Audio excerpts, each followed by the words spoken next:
So today is November 10th, 2018. My name is Elena Perez Setune, and I am interviewing Alan Dominguez for the Voces Oral History Project at the University of Texas at Austin. We're in Austin, Texas. Again, thank you for allowing us to interview you today. Just as a reminder, this interview recording will be archived at the Nettie Lee Benson collection at UT Austin campus. As we said earlier, if there's anything you do not wish to talk about, we respect your wishes. If there are things you do want to talk about, just please let us know. We may stop recording. If you would like to get a drink or use the facilities, just let us know. Today we're going to talk about your life in general and more specifically about your experience as a documentary filmmaker. Okay. So could you please state your name and what you do? Sure. My name is Alan Dominguez. I am a documentary filmmaker from Denver, Colorado.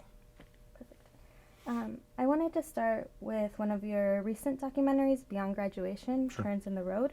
Can you please talk about Beyond Graduation and what it is about? So, Turns in the Road is a short documentary that I made with funds from the Corporation for Public Broadcasting and the National Association of Latino Independent Producers. What I decided to do was the initiative is about what happens to students after they graduate high school. It kind of piggybacks from our previous PBS initiative about kids getting through high school. I've been a teacher for just over 20 years. And in my day job as a teacher for a while now, for just over 20 years. And so what I decided to do was to look back at some of the more, what I would consider more motivated students, the ones that kind of stood out over the past several years, and kind of catch up with them and see what has happened to them after they've graduated high school. So I picked 4 students, and one student they were all, like academically, they were all very prepared. They were all very motivated students. One student is only 2 years removed from high school, and the others are 3 years, and 2 are 4 years removed. And what I found was that one student is a DACA student who is essentially paying for her nursing program on her own, out of her own pocket, quite literally. And she knowing all the time that she may not ever actually able to use the degree she's paying for because her DACA will run out a couple months before she graduates. The second student she is a 4th-year student at Colorado State University studying family studies. And again, very highly motivated, but then when she moved out of Denver and out of a very familiar environment, she went to Fort Collins, Colorado. And Fort Collins is not exactly a diverse city. And she had a really hard time adjusting. And so the subject of our catch-up was definitely how she's adjusted to life in a different community, in a different city. Third person was a young man who was, I'm not sure he was the valedictorian of the class, but he was close, and who had a lot of academic promise, and he realized that shortly thereafter that it wasn't necessarily the path that he wanted to follow. And so he works for the U.S. Postal Service. And the fourth young man is he's a second-year community college student and still trying to find his way. I think when we made the film, he was very set that he was going to follow a career in education, and now he's not so sure. So it was very eye-opening to see what becomes of students, to me, pretty shortly after they graduate high school. And they're faced with a lot of decisions that they have to make very, very quickly. And I think that was the thing that I took away from that whole experience. And the other thing that I took away was the fact that they're all, so aside from the one student who is a DACA student, whose immigration status, of course, is a constant reminder of her possibility and perhaps her limits, unfortunately. The other 3 are first generation Americans, and American citizens, I should say, and their immigration past is constantly on their mind, even though it wasn't them that did any crossing of a border, it was their parents. But at the same time, it's definitely affected their lives and the way they've been able to manage their lives, and especially once they take their educational experience to kind of branch out into the quote unquote real world. And so that I thought was really an interesting part of making the whole film. Yeah, you might have touched on this a little bit already, but why did you decide to turn your camera on your students? That's a really good question, because I have a filmmaker life and I have a teaching life. And this was the first time that I ever tried to blend the two. And, when I come into work on a daily basis, I kind of take off the filmmaker life. And I'm just there about the kids, trying to educate them, trying to prepare them in the best way that I possibly can. Then I go home and then I'm a member of society, and I have 2 children of my own, and I'm always wondering whether or not what the educational system is doing is enough, or if it's what we need to be doing, and how much influence do we really have? And I think that was really the big question that I had, because all these students had, I mean, to look at them on paper when they graduated, they were off and running into a very career-oriented, very successful paths, and then they have this collision with the world, and it really does affect how they do the next 60 years of their lives. So I think educators, we arrogantly tell ourselves that all they need to do is listen to us, and if they do what we say, everything will be fine. And that isn't always the case. I mean, these were 4 students that did, and still really had a hard time afterwards. And I think the better we can teach them to navigate those moments of indecision, those moments of that have a lack of clarity, I think that's really the best type of education we can give them, is to teach them how to pivot sometimes. Thank you. So you mentioned that you are a teacher and a filmmaker. So in this documentary, your role as a teacher and filmmaker really come together. Teaching and filmmaking, are these 2 worlds that you see as separate, or do they come together frequently aside from? They come together a lot, in the sense that my teaching informs my filmmaking, and then my filmmaking, more so than my filmmaking, informs my teaching. So when I'm teaching kids how to make their own films and how to tell their own stories, I think that to me is pretty easy. That isn't all that's the fun part of teaching, is like when you get to when you're able to talk to a bunch of kids who have a pretty open mind. They're not become the boring adults that we all have become, and their minds are pretty open and pretty excited about telling their own stories. That to me is pretty easy to inspire kids to do that. So the tough part, though, is trying to get that nuts and bolts of teaching to translate into their life for forevermore. And in some kids, it's not the best thing. It's not the right fit for their particular mindset, and that's fine. But that's the fun part about the teaching part. And then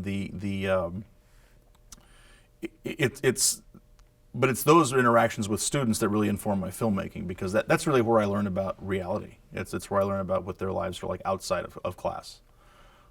Because educators think that, if I have them for 2 hours a day, well, 2 hours of 24 hours is really nothing. And to think that those 2 hours are going to have such an influence sometimes is a little bit arrogant to think of. It's about a lot of other factors too. Not that we shouldn't be trying our best to influence them in the best ways possible, but at the same time, we have to teach them how to navigate the rest of the other 22 hours of the day. And I also find a lot of inspiration in my own filmmaking from my students' lives. They're varied and they're different, and a lot of things have changed over the past 20 years, and a lot of things have remained the same. I think I'm constantly amazed at how consistent the adolescent experience is over the past couple of decades. I can't believe I'm saying that. I know this is an oral history. I never thought I would be giving an oral history. So. Yeah, thank you. So a little bit more about your teaching. How and why did you become a film teacher at the CEC Early College at Denver High School, which, as you can correct me if I'm wrong, which serves predominantly Latino and first-generation Americans? Sure. And why do you think it's important for Latino students to learn film?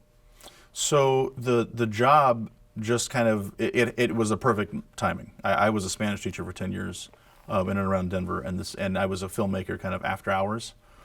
And the job just happened up at the right time, and it was also the perfect situation of students, because the students there it is predominantly Latino. That we have a high free and reduced lunch population. We have a high English language learner population.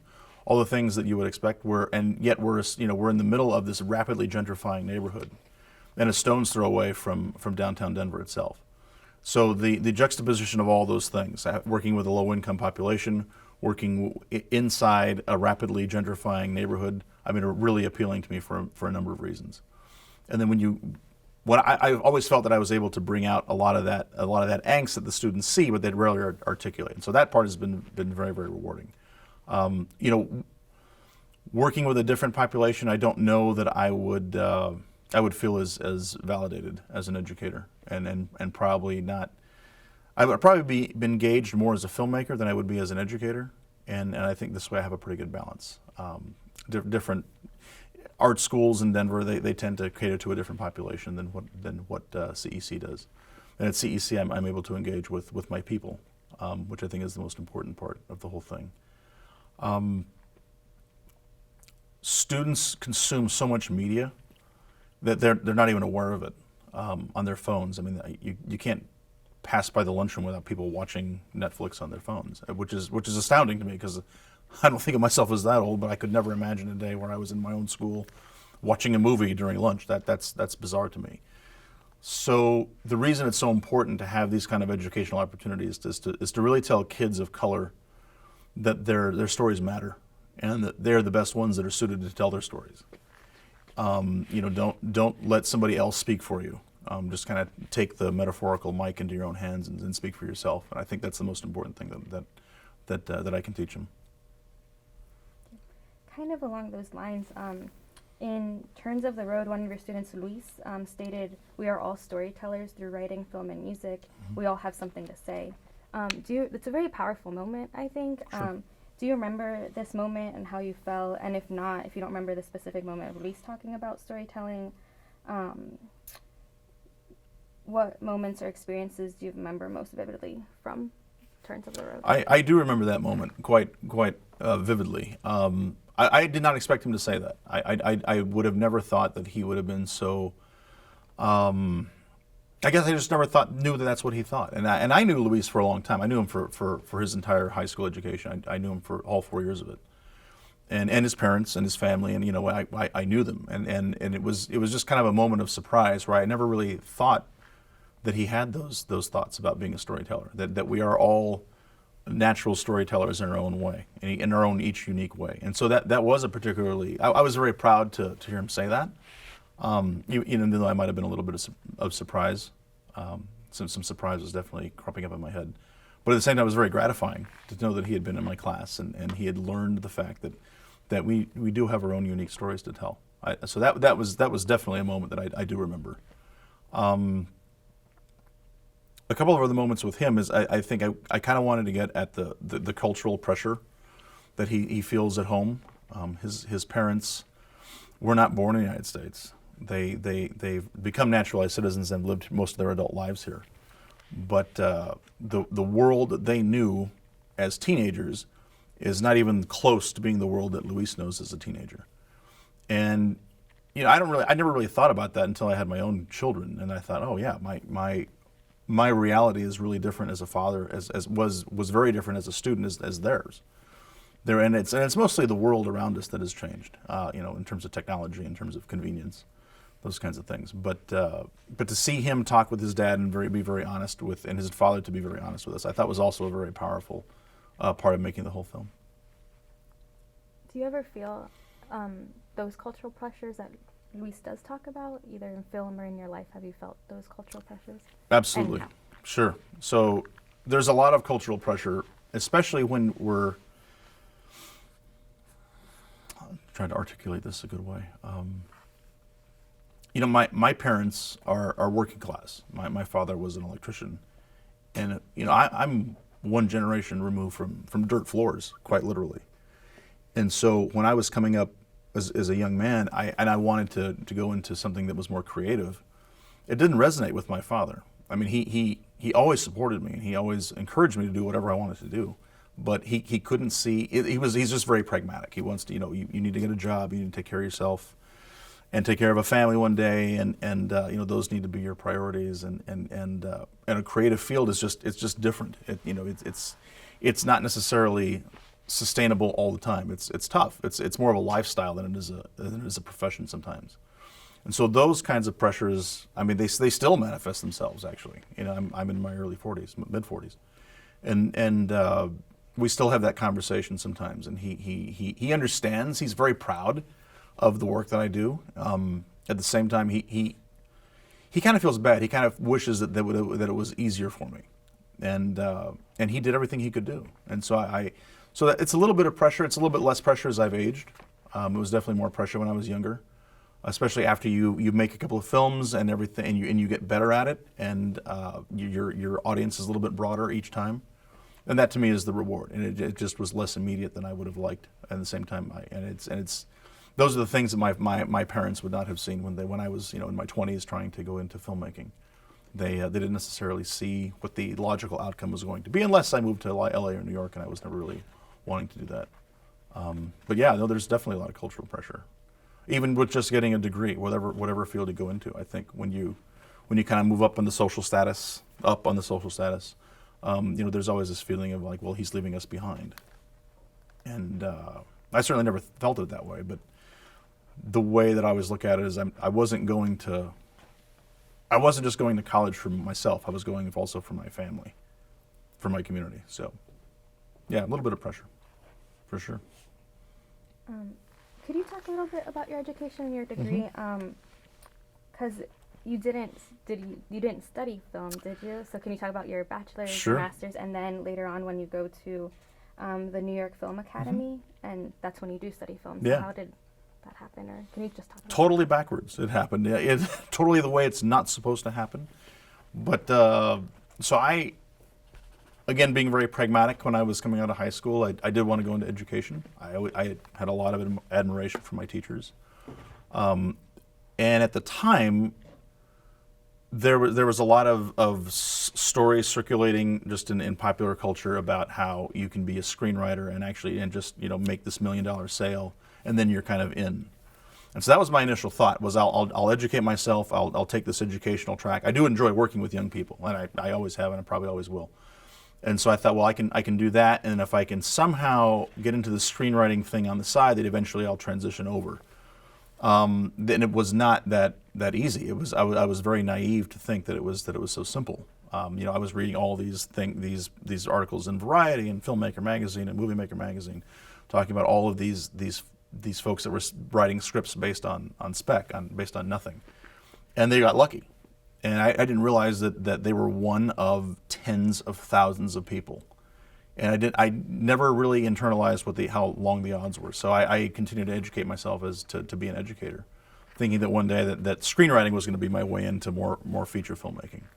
So I went to the University of Denver, and I was a history major and a Spanish major.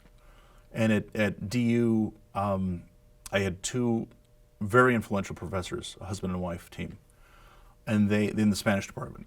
And they really rounded me out in terms of connections to my Latino heritage, Latino history, appreciation for anything that I felt pretty grounded in where my roots were, but they really perfected it. They really brought it to the forefront of my mind and informed all of the decisions that have come to become creative decisions for me.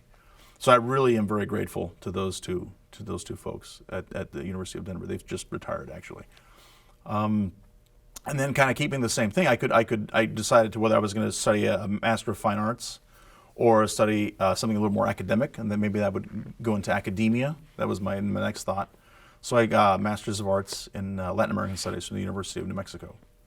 And then, again, just kind of wanted to settle into more of a teaching career and hopefully transition to more of a screenwriter. And then and just kind of slowly realize that in that studio system, there's in feature filmmaking, there's always someone to tell you no. The whole system is based on that premise. There's so many tiers of decision makers that before you get to the right person, you've been told no 1,000 times. And I'm not exaggerating too badly, but that's how frustrating it can be. And of course, all the subjects that I wanted to explore were not necessarily commercially viable. And so I said, well, how about nonfiction filmmaking? That's really when I decided to turn to nonfiction filmmaking, realizing that the point of entry for narrative filmmaking is very, very difficult. And it still is. I think it's loosened up in the last couple of years. I mean, we're in 2018, and I can't believe I'm going to say this for posterity, but since the Trump administration, it does seem to have loosened up the entertainment industry, which has not been necessarily a diverse bunch. But it does feel that it has loosened up considerably in the past couple of years, which is a good thing. I would never thought I would owe it to the Trump administration, but at the same time, I think that's good. And hopefully those roots will stay. Those seeds will develop a little bit more. Could you talk a little bit more about your content? Because you said originally or before the Trump administration, it wasn't as commercially viable, and also how do you see being Latino and being a documentarian come together in your film, or just while you're trying to make it into the industry or trying to get Sure. your films produced and screened?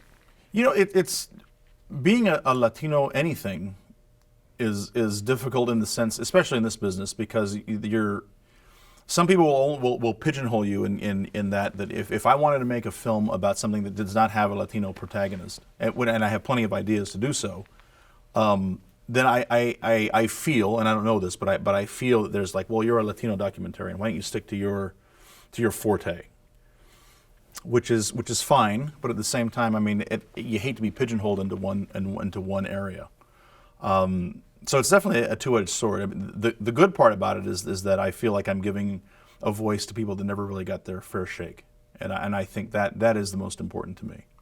So to navigate that Latino space and to it's kind of my base, and then hopefully one day I'll be able to navigate into other realms and other themes that are not necessarily Latino based, but at the same time they're human based.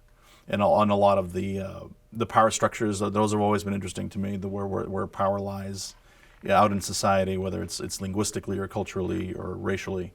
I think those will be always the explorations that I'll want to tackle as a documentary filmmaker. And what was the first part of your question? I'm sorry. You talked about how originally you didn't think your content was commercially Sure. viable. Could you talk a little bit more about that? Sure. So I think Latino stories, in terms of narrative filmmaking, they've never really been they've never been viewed as commercially viable. There's a couple of exceptions, like the narrative films La Bamba and Selena. I think I think they're still, to this day, they're still like the highest grossing Latino themed narrative films. But anything outside of those kinds of celebrity types of films, it's tough. And I wished I knew the answer as to why. When the film Cesar Chavez was made, it's going on 3 or 4 years ago. I heard the producer talk in Los Angeles, and he said that in California that film did very, very well. It was very commercially successful. He said, but outside of California, it was mediocre at best. And I thought the film was good. I enjoyed the film. I thought it was well made. Mexican filmmaker / actor Diego Luna was the guy that made it, and I thought he did a very good job. And I thought it was very well produced, very well acted. But for some reason, the Latino audience, unless you're Californian born, didn't really resonate with that, and I find that really frustrating. So it's almost sometimes we have an access problem in terms of getting films made, and then we have an audience problem sometimes. That our audience does not connect with some of the subject matter, and I think that's really frustrating. I think Latinos are still the highest. They're ethnically we go to the movies the most often in terms of the racial breakdown, but for some reason we don't always see our films about people that look like us, and I think that's frustrating to me. But at the same time, there's only so much I can do about that, and the quick solution is to keep making more films, and hopefully the audience changes its taste a little bit and realizes that there's plenty of great stories that are not necessarily about the more famous people from our background. One of your students, Grace, actually does talk about representation and says, "Why isn't there more people that look like me?" Like you just said. Sure. Do you remember this, or also have you experienced this in film as well? Like when you're trying to. Like, do you see other Latino documentarians that look like you? I do more now, absolutely. There are those are the guys that are really my heroes. They're able to get their films made, and they're able to do them basically on their terms, which I think is the most important thing. They can tell the stories that they originally conceived in their heads, and they're able to really run with them. So I think there are documentarians that do look like me.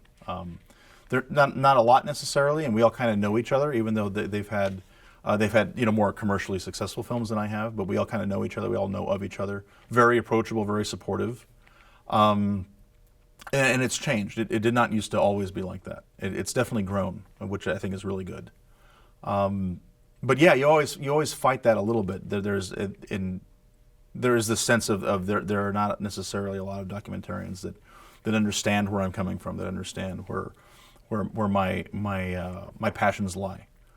Denver is actually a really good place to make documentary films. There's a lot of very well-known, very well-respected documentary filmmakers, documentary editors that live in and around Denver.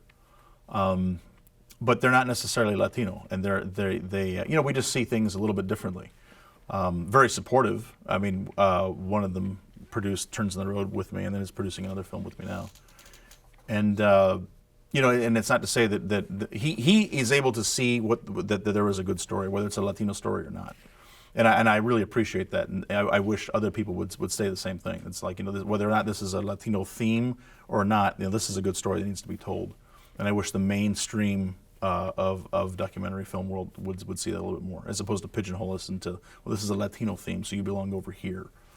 And this is a not Latino theme, so we have a larger audience for this. And I don't necessarily agree with that. I think there's plenty of crossover. Could you please name some of the other Latino filmmakers that you Sure. were talking about, Sure. or about their work? There's the first time that I was really took notice of one filmmaker was Alex Rivera. And Alex is of Peruvian descent, I believe. Grew up in New York, now lives in LA. He made a film called The Sixth Section, La Sexta Sección. And he brought that film to Denver. It's been a while. I want to say early 2000s. And that was one that I've always remembered. And it's a short. It's only like 26 minutes, but it was a very well conceived, very brilliantly executed documentary film. So Alex has definitely been one person that I really respect, and that I communicate with as often as I can, as I need to. His wife Cristina Ibarra is also a very accomplished documentary filmmaker. Been on PBS a few times and has done really important work. Bernardo Ruiz is another career that I've really watched from afar. I've always appreciated all of his films. I'm just meeting him for the first time this weekend, face to face, which is really cool because I really feel that he is able. The subjects of his films, again, they're Latino in theme, but they have such a wide universal appeal, and so I'm really appreciative of the work that he's done. A previous generation, one gentleman that I've always been very appreciative of is Jesus Trevino. When I was cutting my first feature-length doc, it's been a few years now, it was 2006, 2007, he was the one person and I emailed like as far and wide among the Latino pantheon as I could for just someone to give me some really good notes on a rough cut, and he was the one person that responded. And without knowing me, without ever having talked to me, I was just a guy who sent him this random email. He got back to me quickly and really kind of took me under his wing and gave me some very, very meaningful feedback. And I will never forget that. I will always be forever grateful to that. And he's been making films since the 60s, and he has seen a lot of those watershed moments of Chicano history with his own eyes and with his own camera. And so to have him look at my work and to give me some really good feedback and some very meaningful feedback, and not feel like I was just kind of like, well, I'll just listen to this kid and then on with the rest of my day. I never got that feeling from him at all. And so I'm very, very appreciative of his work and just the time that he's given to developing younger talent. Do you remember seeing one of Jose Trevino's films for the first time, or when you got to know his work and what you thought or how you felt when you... I do. I remember, but I cannot remember the name. So Jesus will have to forgive me. Gosh, the pressure of history is weighing upon me. This is terrible. But it was black and white. It was about the courthouse raid that took place in 1968 in Tierra Maria, New Mexico, where my family's from. And it was a reenactment, and the production values were, I guess by today's standards, were kind of low, but just to see the footage of northern New Mexico, to me, was a powerful moment, because it was almost like validating that whole experience of that northern tier of New Mexico meant something, and to see him document that, even though it was a reenactment, so it was through his own eyes. He had planned out had a pre-production process. He wasn't there like shooting in documentary verite style. But to me, that was really cool. That was really a moment of knowing that those experiences do matter. Tierra Maria is not exactly on the beaten path. It's pretty far removed from it, and for him to understand its historical significance and to document that on film, some years later, was really important. Jesus also did some episodic work with a Showtime series called Resurrection Boulevard, which I always thought was a great series. Never got the attention it probably deserved. Wished it would have lasted a little bit longer, but he was instrumental in that series, and I thought that was another moment where I thought that the Latino experience was going to kind of take off in terms of media. Kind of stagnated a little bit afterwards, but I still think Resurrection Boulevard was an excellent series, and he was responsible for a lot of it. Could we switch over to Sure. talk about more of your documentaries? So how long have you been making documentaries, and what made you decide to make documentary films? So how Sure. long have you been doing it? Why did you decide to spend your energy on this? And how hard or easy is it to break into the scene? Sure. So after being constantly rejected from being a frustrated screenwriter, you realize, and I really do mean that, there's all these doors that are constantly slammed in your face. And I thought, well, this is no way of I can't do this. This is silly. So in the early 2000s, I mean, when camera gear becomes more affordable and editing software becomes more readily available, I thought I would try my hand at nonfiction filmmaking. There was a Mexican immigrant in Denver who was shot and killed by the Denver police after a drug warrant had kind of gone bad. The cops had the wrong address. They ended up raiding the wrong house. And I thought that would be great subject for a documentary film. So that was really my first foray into it. It was called The Holes in the Door. A film that was never widely distributed. It did play, though, at a film festival in Mexico, the Morelia International Film Festival, which is a large festival. And at the time, they were not showing a lot of Latino-born work. I think Alex Rivera was there the previous year, maybe 2 years previous to that, with his film La Sexta Sección. But I was very honored to be invited there.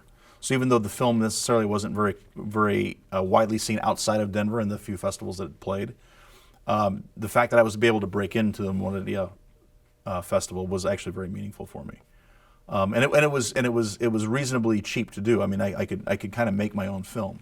I don't necessarily recommend that for everybody, but at the same time, that was the first time that I was really wanting to push myself in terms of how am I able to cut this quite a complicated story. How am I going to cut it together, and then hopefully showed some light on what was going on in Denver at the time, which was there was a lot of police brutality issues that had been historical, that had gone back into the early 70s. So that was the first foray into documentary filmmaking that I had. There's nothing easy about making docs. It's always a hustle. A friend of mine was telling me that some folks will throw a lot of financial resources behind a narrative film, the thought being that if you make one very successful narrative film, you're set for a number of years, which is kind of true. I notice you can kind of ride the success of one very successful narrative film. You can ride it out for a few more films after that. Docs is always a hustle. It doesn't matter how good you are, how many awards you have on your desk. It's always kind of a hustle. There's a few filmmakers that are able to really kind of establish themselves as they're constantly working on stuff and they're constantly developing stuff. But it's always a hustle in terms of the financial resources. It's frustrating, but at the same time, it's you can't write the stuff that we make, and I think that for that reason, that's what constantly keeps me engaged in nonfiction storytelling, is the fact that that truth is stranger in fiction sometimes. So. Could you talk a little bit more about Holes in the Door? Why did you choose to make a film about Denver police killing a Mexican immigrant and then the cover-up that Sure. followed? Yeah. Yeah. So I always thought, and I still believe this, that there was a very conscious cover-up of that man's death. He was a gentleman named Ismael Mena from the state of Jalisco, just outside of Guadalajara, who was a 45-year-old immigrant who would kind of come and go between Mexico and the United States, raising a family mostly in Mexico, and then he just they made it to believe that he was kind of in the wrong place at the wrong time, when it turned out the police should not have been there ever. I think what really caught my eye was that Ismael was part of this unseen community in Denver. Every large city has them. They're this invisible immigrant force that does all the labor that sometimes people don't want to do, that mainstream Americans don't want to do. And I saw, and he had this violent collision with mainstream America in the form of the police department. And so that was interesting to me, and then it was very obvious to me that it took so long for the full facts of this case to come out, that it was the course of several months, and then the family ended up settling a lawsuit with the city of Denver. And then, but I never felt that all the facts were presented in a nice, tight, cohesive fashion where the public at large could kind of make their own decisions as to what happened. And so that was really the impetus behind the film, was to really present the facts, concisely, and let people decide for themselves what really did happen. Do you remember how you felt when your film was screened in Morelia, Mexico? Was this your first film festival? It wasn't my first film festival, but it was definitely my first film festival outside of the United States. The first time I was in Morelia, it was overwhelming, in a good way. I could not believe that there were 200 people in a theater to see a film that I had made on this 80-foot screen.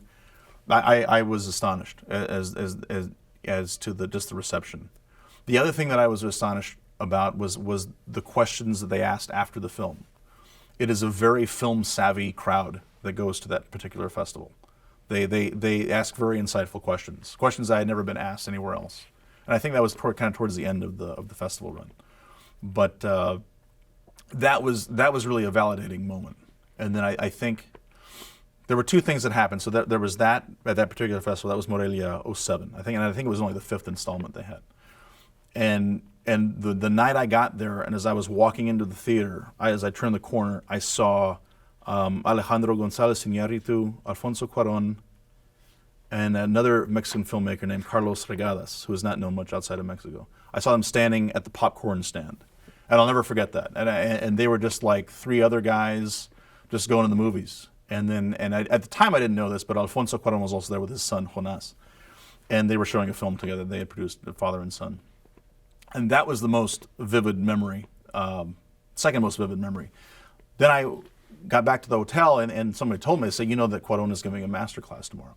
So I had no idea. So I rearranged my entire day, and then I went to listen to Alfonso Cuarón talk about his filmmaking process for a couple of hours, and it was just filmmakers only. It was, we were feet away from him, and it was just 30 of us in a room and listening to him talk. And he said the words that I think that have been the most profound influence on me. He said, "There's the filmmaking is the pursuit of truth. It is not the pursuit of reality. If you want to see reality, you just have to open your eyes." He says, reality TV only has reality and doesn't contain an ounce of truth. And I've never forgotten that. And every time I'm kind of in a bind when I'm putting together a larger film or a scene within that film, I always go back to that very question. Is this reality or is this truth? Are we pursuing truth or are we looking at reality? And cinema is really the pursuit of truth. And I've not a single time I've ever forgotten that. The other little nugget of information that he gave was, I remember there was a young screenwriter, and at the time I would have been in my early 30s, guy a little bit younger than me, and he was frustrated, and he just flat out said, I've been writing my butt off for so long, I can't get into this. I can't get into the business. This is driving me crazy. He's like, what do you recommend? And he was very serious. He was almost exasperated. And he said, well, you can do that. In other words, you can keep complaining and you can keep beating your head against a wall. Or you can do, and he cited another film that came out at the same time by another Mexican filmmaker. Or you can do what these guys did, and they just grab their camera and they go out and they make the film. He said, which would you rather be? And that's the second moment that I always come back to. I can complain that I'm not getting, I don't have enough financial support, I don't have enough resources to make a film, or I can just do it. And I usually just do it. Sometimes it's frustrating, but at the same time, I would rather be known for someone who just did it as opposed to somebody that complained about it. And I got that from Alfonso Cuarón, who's in Denver today, actually, showing his new film Roma that I'm going to have to wait until December to see. But yeah, that was definitely a watershed moment for me, was being at that festival. Thank you. So, and you were at the festival for Holes in the Door? For Holes in the Door, yes, 2007. So you talked a little bit about how Holes in the Wall was received in Mexico. Mm-hmm. Can you talk a little bit about how it was received in Denver specifically? Yeah, sure. It was very interestingly received in Denver. And that was my first time making an hour-long film, so it was nerve-wracking for a number of reasons. And then to publicly say that the Denver police lied about the killing of this Mexican immigrant, that made me nervous. It was a couple of sleepless nights. And then there was one part of the film that I was very nervous about showing. It was about where a lawyer theorized that to make a long story short, that a lawyer theorized that the police officers had planted a weapon at the scene. And it was theory, and he he's like, he had heard of the practice, he had never seen it or anything like that, and I was really did not know if I should include that or not. And he didn't mention any names. He just that was just his opinion. So I mean, in terms of liability, I didn't think I ran a very large risk. But that was the one part of the film that I wasn't sure about. Everything else I was spot on. No problem. 100% confident. So the night we screened it for the first time, at the end of the screening, a gentleman who I had noticed kind of in and out of the theater a couple times during the Q&A, he came back in, stood up, and was in the middle of the aisle, raised his hand, and I had no idea who he was. Could tell he had something to say, and he identified himself as I'm a retired Denver police officer. And he said, I can tell you for sure that I have seen that tactic done with my own eyes. Obviously, not necessarily in that case, but he says, I have seen cops do that all the time. And he was an older gentleman. He had just retired. This was, 2007. So, he would have been around and probably knew some of the officers that were involved.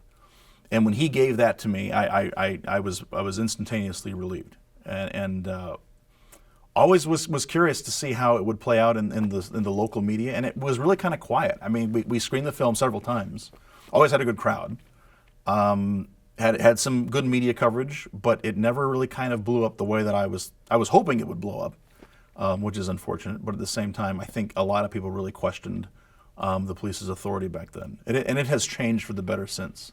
I don't know if I don't think it's a result of the film, but the leadership of the top command in Denver has changed for sure, and I think that's good. You mentioned that you weren't worried about liability because it was someone else that said it, but how do you deal with liability? And also, some of one of your students is undocumented, so then in the Mujeres film coming up later, Sure. or that you're working on, the woman is, Jeanette is also Yeah. undocumented. So how do you deal with those stories becoming public? Ultimately, you have to leave it to the person. I had told Joanna when we made turns, I said, you're publicly saying that you're undocumented. Are you okay with that? And at the time, I mean, she knew it was going to be broadcast. She knew it was not going to be just like, a project that I did for personal reasons. She knew that it was going to be out there, and she said, yeah, I'm okay with that.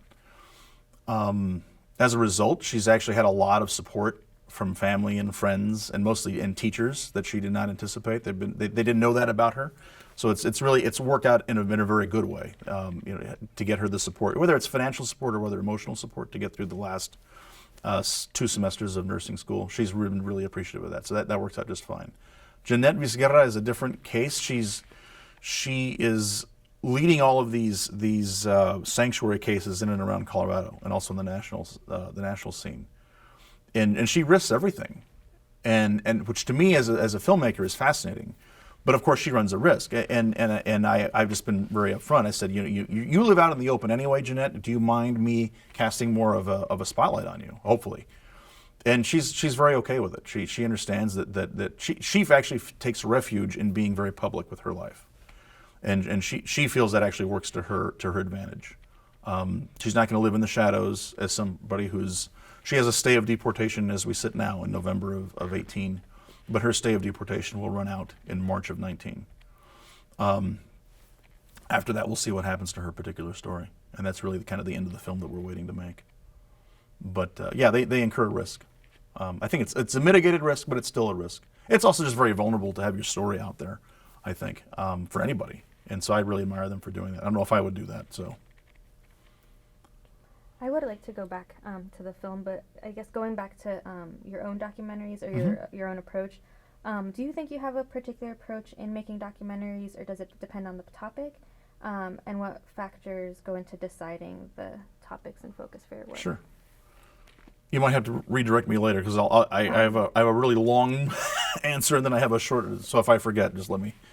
I think my approach is it's the same in the sense that I don't like to use a narrator. That's never been my thing. I think the narrator is just kind of a filter between the audience and the subject of the film. So I tend to shy away from those.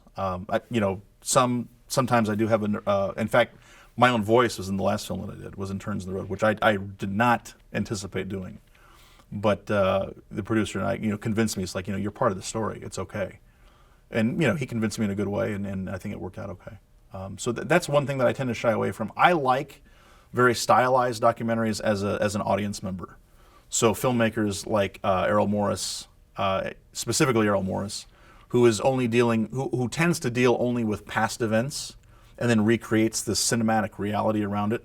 As an audience member, that's what I really gravitate towards. And so but those films, that style is tough to make. So you have to have all these, you have to all have all these elements. You have to have a compelling character. You have to have a story arc that somehow that Steele meets all the requirements of what a good story is. Then you have to have visual material, and whether it's confession interviews, whether that's public record stuff has been kind of good to me lately. The last longer form film that I made, it was a half-hour doc about a former MS-13 gang member from Los Angeles. And he was and I always wanted to make a film where there's only one person that's interviewed, and I picked that one to do that. And he's actually the only person that's ever interviewed on camera. And about telling his trajectory out of gang life, and really mostly what happened to him after he left being in a gang. And so I thought that was an interesting story to tell. This Mujer Santuario is an observational doc. There's not a lot in the past tense that's going on. It's all happening as you see it unfold, more present tense. That is my first time doing that for the entire scope of the film, and it's tough. It is hard because you shoot a lot. I think we shot for 4 days in August. There was a protest at an ICE facility in Denver, hotter than blazes, and for 4 days. I mean, when I started cutting the scene, I think it'll end up to be about 6 minutes. So it's a lot of shooting for it's a very large investment for a small reward, but the small rewards, if you do them right, they add up over time. So, yeah, observational is new to me, for sure. Did I answer the whole thing? I don't know. Okay. Yes, you did. What are the factors that come into deciding the focus of your work? Sure. So it's almost like any narrative film. So you have to have interesting characters, you have to have an interesting story. And the last bit that makes documentary a little bit differently, I think, is you have to have some visual material.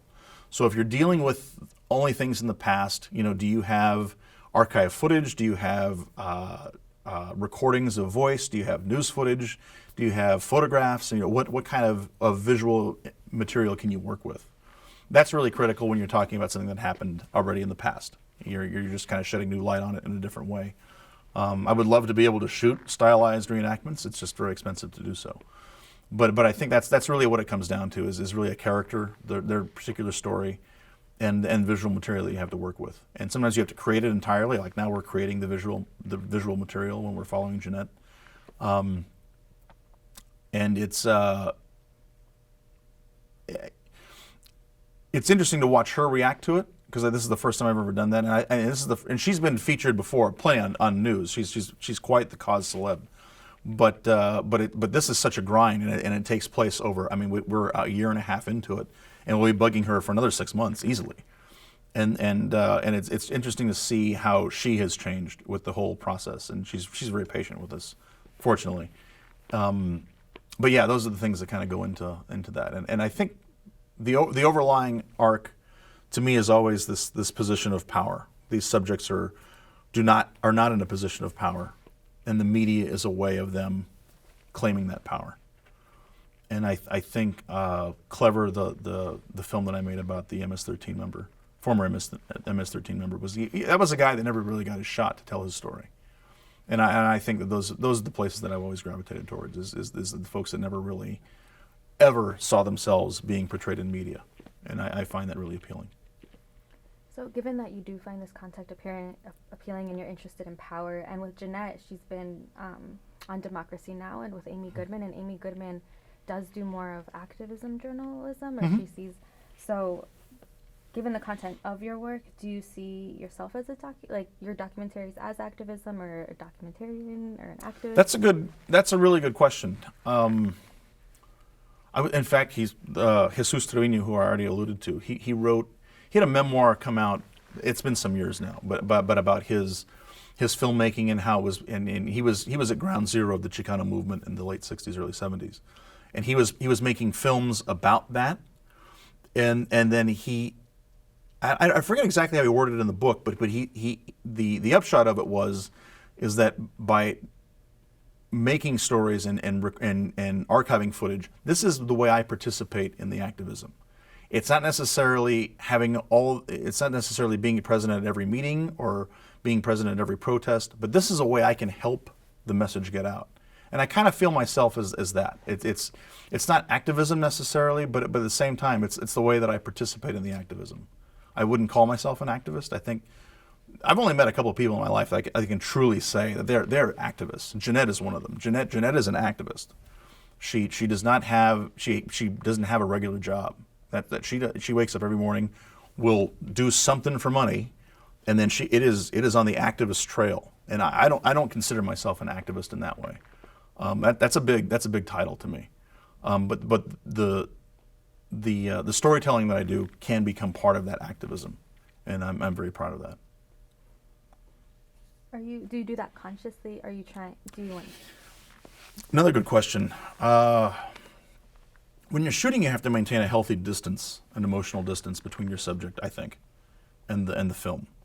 I go back and forth about this idea. So when I made Clever, the gentleman that was the focus of the story is named Gerardo Lopez. And Gerardo I knew socially first. Actually, I didn't know. I knew him for another film that never happened, but I liked his story so much that I made it into his own film. And so I did not know him very well. And then when we were making the film, I kind of kept him at an arm's distance. You know, I didn't want to overly socialize with him. I didn't feel like I didn't want to become too chummy that I couldn't remove myself when I was having to cut the film together. So, and since the film has been done, we're definitely it's more of a personal relationship now. Now we're friends, and good friends. I mean, you know, I consider him to be a very good friend, and he trusts me. He trusted me once. He trusts me still. And you know, when we are able to show the film when there are opportunities, we take advantage of them, and it's a good relationship that we have now. Jeanette is kind of the same way. I met Jeanette through Gerardo, and Jeanette, we kind of knew each other before I started making a film about her, and now, you know, we talk often. I mean, we talk probably a couple times a week, if not via phone, via text, and still, you know, there's this. I try to keep, and I don't know if this is the right way to do it, but I try to keep her at a kind of an arm's distance, and I don't want to say that we're friends just yet. I want to, you know, that I have to maintain a little bit of a healthy distance. And when the film is done, well, I'm sure we'll be friends. Yeah, and it's kind of a strange balance to strike sometimes, but I think it has to be done. And I could be wrong, and maybe I should be as friendly as I possibly can be. A friend of mine, he does that. He welcomes them in as friends and brings them into the circle, and then for some reason somehow he's able to remove himself in the editing process. So more power to him. Thank you. I would like to talk about Clever in a little bit, but yeah, it was great. Cool. But I was wondering, we talked about your content. So who do you see as your audience for your work? Like, who do you imagine watching your documentaries? I think just someone that is really wanting to push their own perceptions of what reality is. I try to push. As a teacher, I'm constantly aware of the limitations of the teenage attention span. So when I'm actually cutting the films, I really am trying to engage an audience for as long as I possibly can engage them. So the younger the audience, the better, I think. I want young people to be aware of these other social conditions that are happening around them. So I wished that my hope is for a younger audience to appreciate the work. Whether I'm successful with that, I have no idea. But at the same time, just an informed audience that is wanting to think for themselves about the information that's being presented to them. I think that's really the audience that I'm trying to hit. Demographically, it's all over the place, I'm sure. It means it's a little bit more special to communicate with my own people, with my own community, with the Latino community, specifically the non-Spanish speaking Latino community, which is massive in Denver. trying to get the community to think in more critical ways about the world around them. It's ironic that we sometimes we complain that we only are featured in films if we're gang members or immigrants, and I just happen to be making films about former gang members and an immigrant. But at the same time, to do it in a way that is not necessarily treated in a broad stroke, not to give it the Hollywood treatment, but to give it a very honest and authentic feel, I think is the difference. And so you mentioned younger audiences. How do you reach them? How do you reach a younger audience? And then, in addition, thinking about like if your audience reflects those that are in your film, how do you think that those that are in your film are watching your films? If not, how do you reach them? Because I saw that when Angie came out, there was a presentation at a library that had a diverse audience. So talking about that, like how do you reach your audience, and what do you do to get your films out there? The reaching of the audience to me is just in the way that the film is edited together. In terms of so the film you mentioned, Photos of Angie, was that I divided into 5 separate acts, and then after watching the film for 10 minutes, the audience kind of figures out, okay, this is how it's going to come at me. I'm going to divide it into 5 acts, and then I basically created 5 short films within the longer film.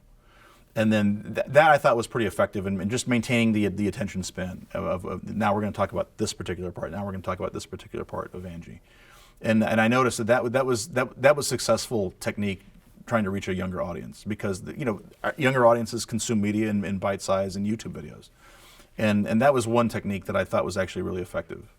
I did a similar technique with Clever, and I took the breadth of his story and divided it into movements. I just didn't call them acts. So that's one technique that I try to engage with the audience a little bit. The distribution models, that's a whole other conversation that I am not that versed in, just because not every film that I've ever made has been widely distributed. But the ones that have been, I mean, they kind of seek you out. Photos of Angie did very good with educational distribution. It's in a lot of libraries throughout the country. I'm very happy about that. Sadly, anytime there is a transgender hate crime, I notice there's a spike in sales, which is sad that we're still dealing with that. But I was happy that it was kind of on the forefront of a lot of the talk of gender identity issues. It was definitely occurred earlier when people had not really been thinking about that.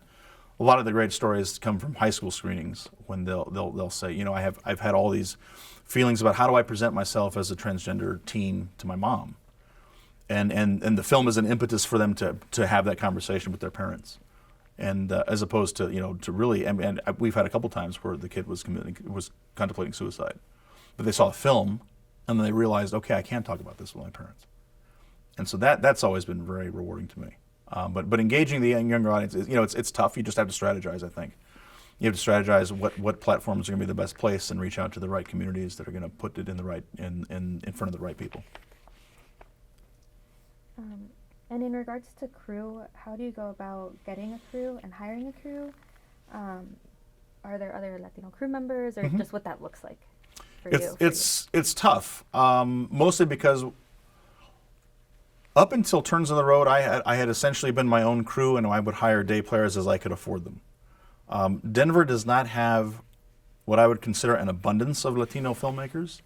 There are very few, very good, and a lot of them do a lot of great, very good commercial work and branded work. But they're just used to being paid, and it's hard unless you have all the money up front.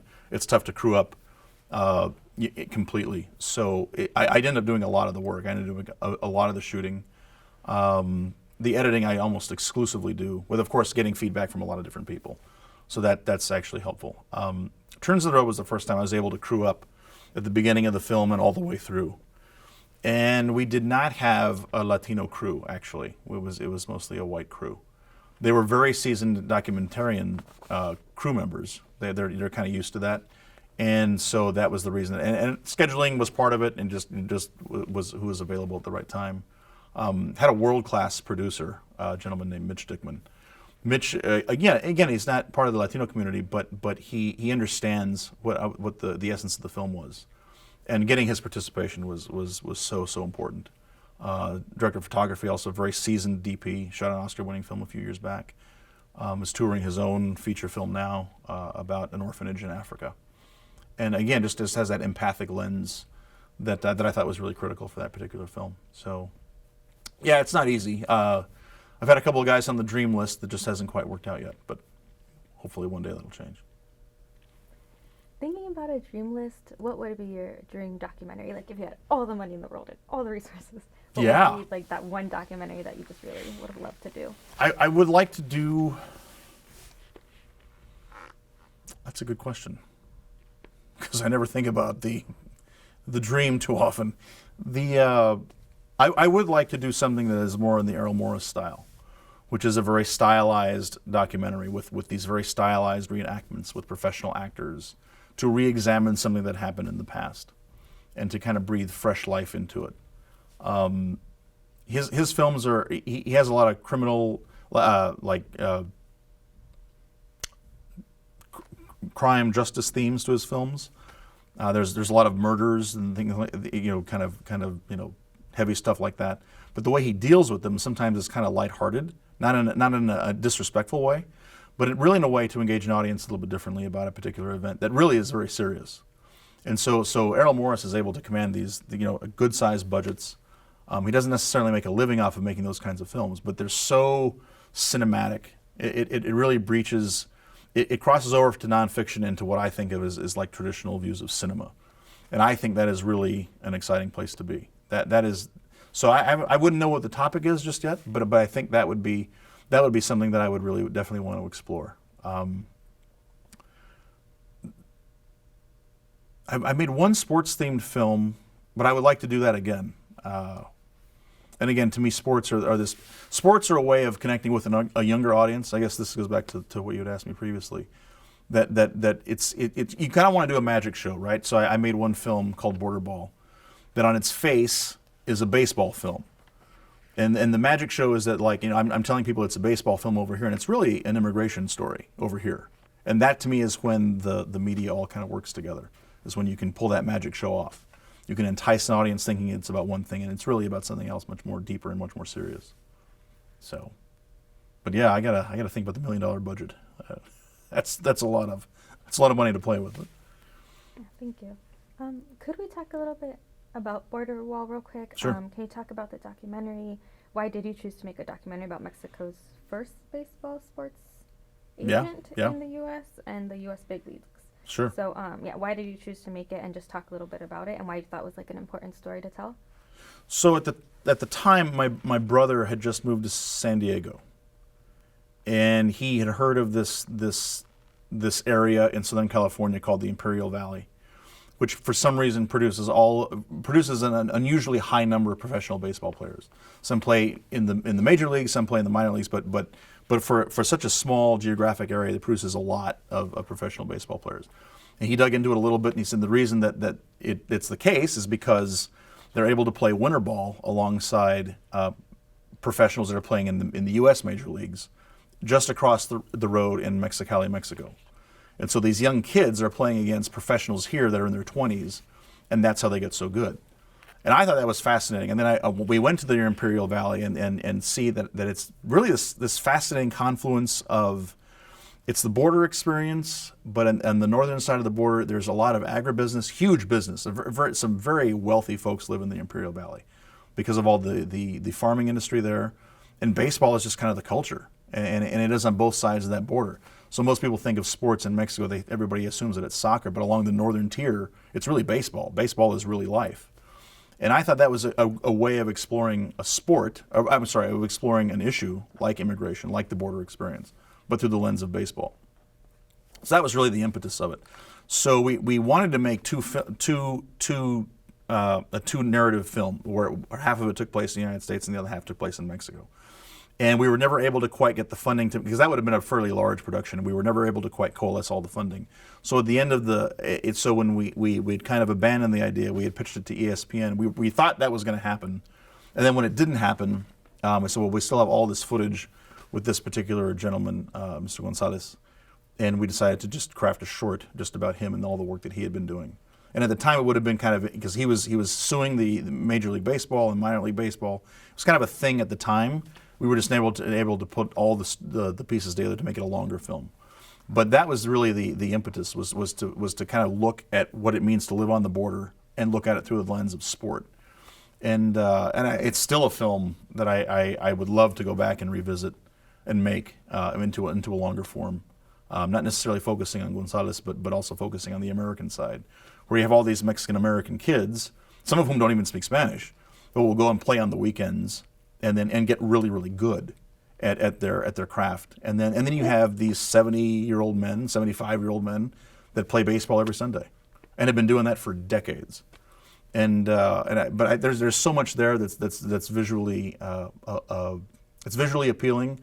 The people are incredibly welcoming, and I would love to revisit that one day.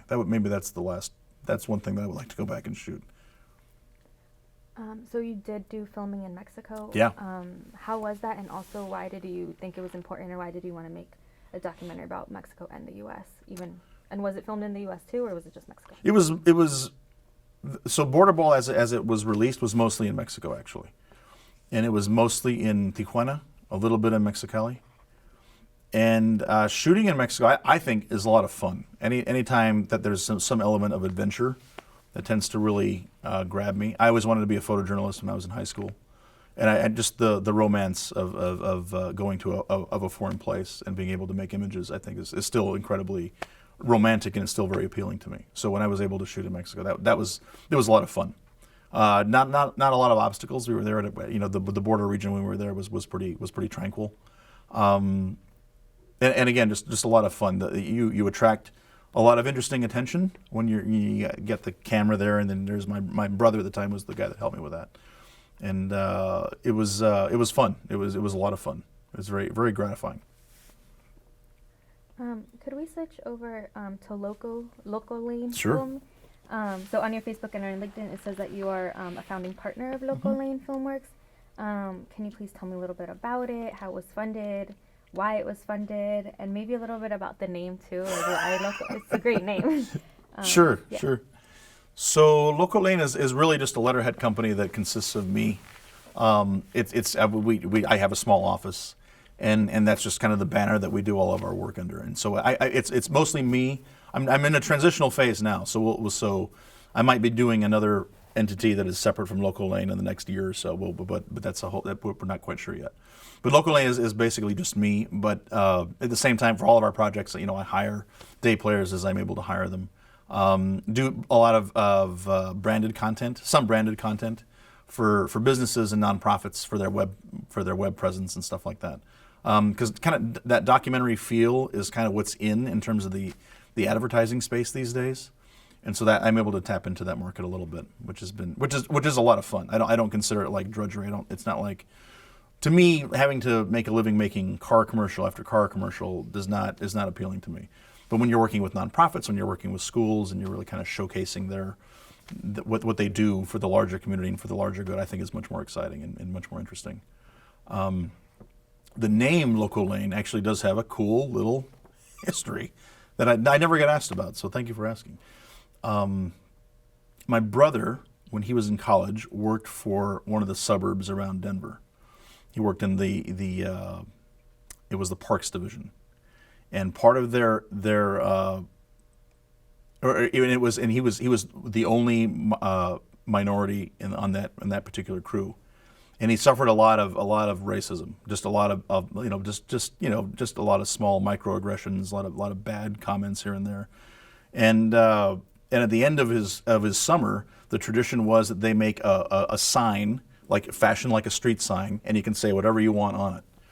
And so he is kind of like a sting to them. He chose Local Lane. He just kind of made it up on the spur of the moment.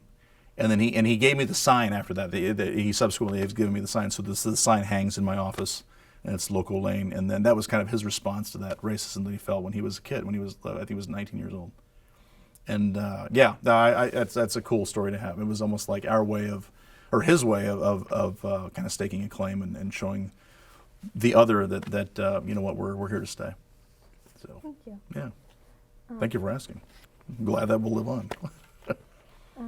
So just because you were talking about your brother and like racism he experienced, could you talk a little bit more about where you were born and where you grew up and what it was like Sure. growing up there? Yeah. So I was born in the city of Denver, and I was raised in a suburb called Westminster. And Westminster, when I was growing up, was it was kind of a newer suburb. It had been around for a little while, but it was a very middle class, very kind of a bland place to grow up. Actually, even growing up, I never really felt like connected to it. I always considered myself from Denver. And then, like, my neighbors would say, well, I'm from Westminster, I'm not from Denver. And I thought, that never made any sense to me. It's like, well, Denver is 20 blocks south. I go to Broncos games. I mean, I'm from Denver. And, but living in a suburb I was never totally comfortable with it for some reason. There was always something in the back of my head. Perhaps all these microaggressions that were racially based were part of that. I went to Catholic schools from kindergarten all the way through high school. And I think that was part of that racial insensitivity that I had experienced. I was one of just a couple of people of color through most of that time, and that was juxtaposed with my father's family, who lives near Taos, New Mexico. So I would go back and forth to Taos a lot, at least 3 or 4 times a year. And then where Spanish was spoken more than English was at the time. Now it's kind of changed. And then coming back to this fairly white environment that was never really accepting of me, and I never really understood why. And so, so growing up kind of in that Shadowlands, when you're a kid, it can be really frustrating. But I think as you mature and you grow into an adult, I think it can be really fertile ground for exploring. And I think that's really kind of what shaped me, is trying to stake your claim in that unusual middle ground. I think has really influenced the way I look at the world as a filmmaker. I went to a very I was very lucky to go to a Jesuit high school, Regis Jesuit High School, in what is now Aurora, Colorado. At the time it was in Denver proper, but now the campus has moved. And Regis was, the education that I got at Regis was absolutely first class. I was taught to think for myself. I was taught to question authority. The Jesuit priests that were there were very much activist-minded, and very appreciative of all that I received there. Socially, it was very awkward. Just one of a handful of Chicano kids, and we all kind of congregated together, and we knew we were different. We didn't quite know how, and then by the time you're seniors, you realize, oh, now I know why I'm different. I think that the blissful ignorance of youth ends when you're a junior or senior in high school, and you realize, okay, we did kind of stick together, and we made it through, and got very good education. Was very well prepared for college, and so those things I'm always very, very grateful for. I was raised. I would say it kind of I wasn't a heavily Catholic upbringing, but it was a Catholic family. Now I don't really consider myself Catholic, but at the same time that was kind of the bone structure of my youth, and it was also in all my schools, both elementary and high school. They were religious schools, they were Catholic schools, but it was at a time when the politics were very progressive. Liberation theology was a thing in Latin America, and I think that informed all of the teachers that I had, and so I'm very grateful for that, because I noticed very shortly after I left that it was all over. It went back to a very politically much more conservative way of looking at the world. So I was very grateful to hit it when I did. You mentioned that you and other students were Chicano. Is that how you identify as Chicano, or? Chicano was the word that I had heard the most growing up, mostly from my father. That was the way they referred to themselves, even in northern New Mexico. My grandfather, who lived till he was 94 when he passed away, and so from the time he was born in 1900, and when he was a kid, at least according to him, that's how they kind of referred to each other, as Chicanos, and they were kind of proud of that. Definitely from the northern part of New Mexico, there's this what I call a Spanish myth that they're the sons of conquistadors, and there's no indigenous blood, which is completely false to me. So I'm very glad that's recorded. But my grandfather never really bought into that. He understood that we were mestizos. We were a mix of both the European and both the indigenous. And so and the kids that I grew up with, one particular was from Mexico, so he considered himself more Mexican. And then another friend was from California and had moved to Denver when we were in middle school. and grew up calling. We all grew up calling ourselves Chicanos, and in Denver was really a hotbed of Chicano activism in the '60s and '70s. And my mom tells these stories of when her father thought that someone was being discriminated against. He would go to the Crusade for Justice office and say, "Hey, you need to look at this landlord that's throwing out these people that they shouldn't be throwing out." And he wasn't really involved in any of that kind of social movement, but he would definitely take notice when something was wrong and would kind of use that to leverage his situation. Could you talk a little bit more about your parents, and also, did your parents influence the topics or the subjects of your films, or do they? Sure. My father is from a small town in New Mexico called Chamizal, which is about a half hour south of Taos. And he lived there until he was, I believe, 19 when he moved to Denver. He would have been the only one of his brothers that did not serve in the military, but he was drafted and was a Vietnam veteran between 67 and 69, if I'm not mistaken. He moved to Denver and met my mom before he was drafted. He met my mom, and then they got married after he came back. And then he was a barber for a few years. And then when I was born in '73, he became an electrician at the Coors Brewing Company in Golden, about a half hour from where we lived. And my mom she grew up in, they call it the East Side, but it's really, I mean, now it's downtown Denver, and then she moved to the north side of Denver, which has now kind of been rebranded as something else that I don't want to say for posterity. I'd rather refer to it as the north side, when it was more of a Chicano neighborhood, and that's where she grew up. And she became a secretary, and then she was able to stay at home for our first 10 years, actually. She didn't work until I was 10. And they have definitely influenced me. They're both natural storytellers. Unfortunately, my dad my mom would every day. I mean, my God, she had a story every day, and she never really. I don't think she thinks of herself as a storyteller, but she's very verbal. She's very much oral history is really her thing without probably her realizing it. She was every day she had this wild and crazy story, and she was really good at telling them. My father was kind of the same way. He was a little bit quieter about it, but when he got into it, you could just feel his enthusiasm. Both of their parents, on both sides, they were just natural storytellers. My father's father, my paternal grandfather, is probably the best storyteller that I've ever known. And he just has a way of constructing the narrative, and I'm sure there's something in that I grew up around that is still kind of with me, and just is translated to visual form. Would it be okay if we now switch back to some of your documentaries? Sure. Back to Turns in the Road. Love to. So one of your students, Martin, who's featured in the documentary, originally he says that he wanted to study screenwriting and go to film school, but he didn't get the scholarship in order to attend the University of California, which he had already been accepted to. And then he says, well, I started thinking smaller, and he does not pursue film. And then Luis, another student, says that he originally was thinking about film, but says it's not my thing. So do you remember how you felt when you heard your students talk about film, and how they were thinking about pursuing film? And for Martin, it was a thing of financial aid. So how you felt when you heard that, and also, is it hard for Latinos to enter film, both not only once you've gone to school, but also just going to school?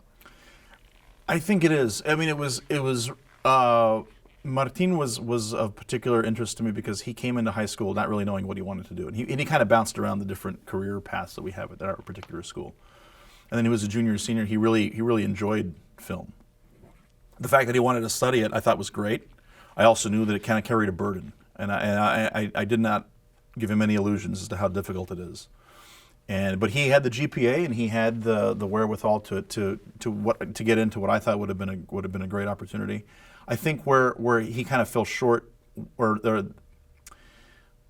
guess he did. He kind of put his eggs into one basket, and when that didn't happen for him, I think he kind of panicked and didn't really know where else to go. That was just the way that I interpreted his interview. Maybe it's not as nearly as dramatic as that.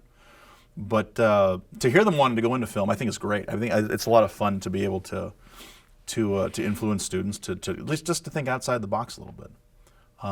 Always encourage them to go take their education as far as they possibly can take it, because I think that's the ultimate thing. It's always going to inform their filmmaking. The educational experience is so foundational, and I just think it is hard. I think it is difficult to enter that kind of a business, and any creative field is tough, and it's also a tough sell to parents.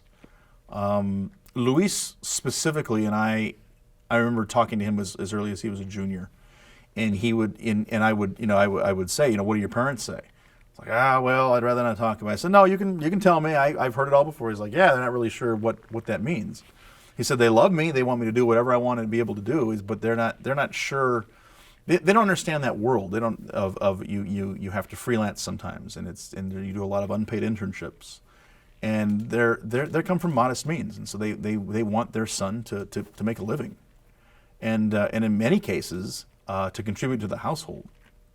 And so Luis spending $1,000 on a camera and spending another $1,000 on a computer to do what they would see as a hobby doesn't make any sense. And I totally get that. And we just have our community, at least the community that I work with in Denver, is definitely on the lower socioeconomic stratus. And the kids will tease me. They'll say, "Well, how much did you pay for that lens?" And I tell them the price. It was like, "That was $1,000."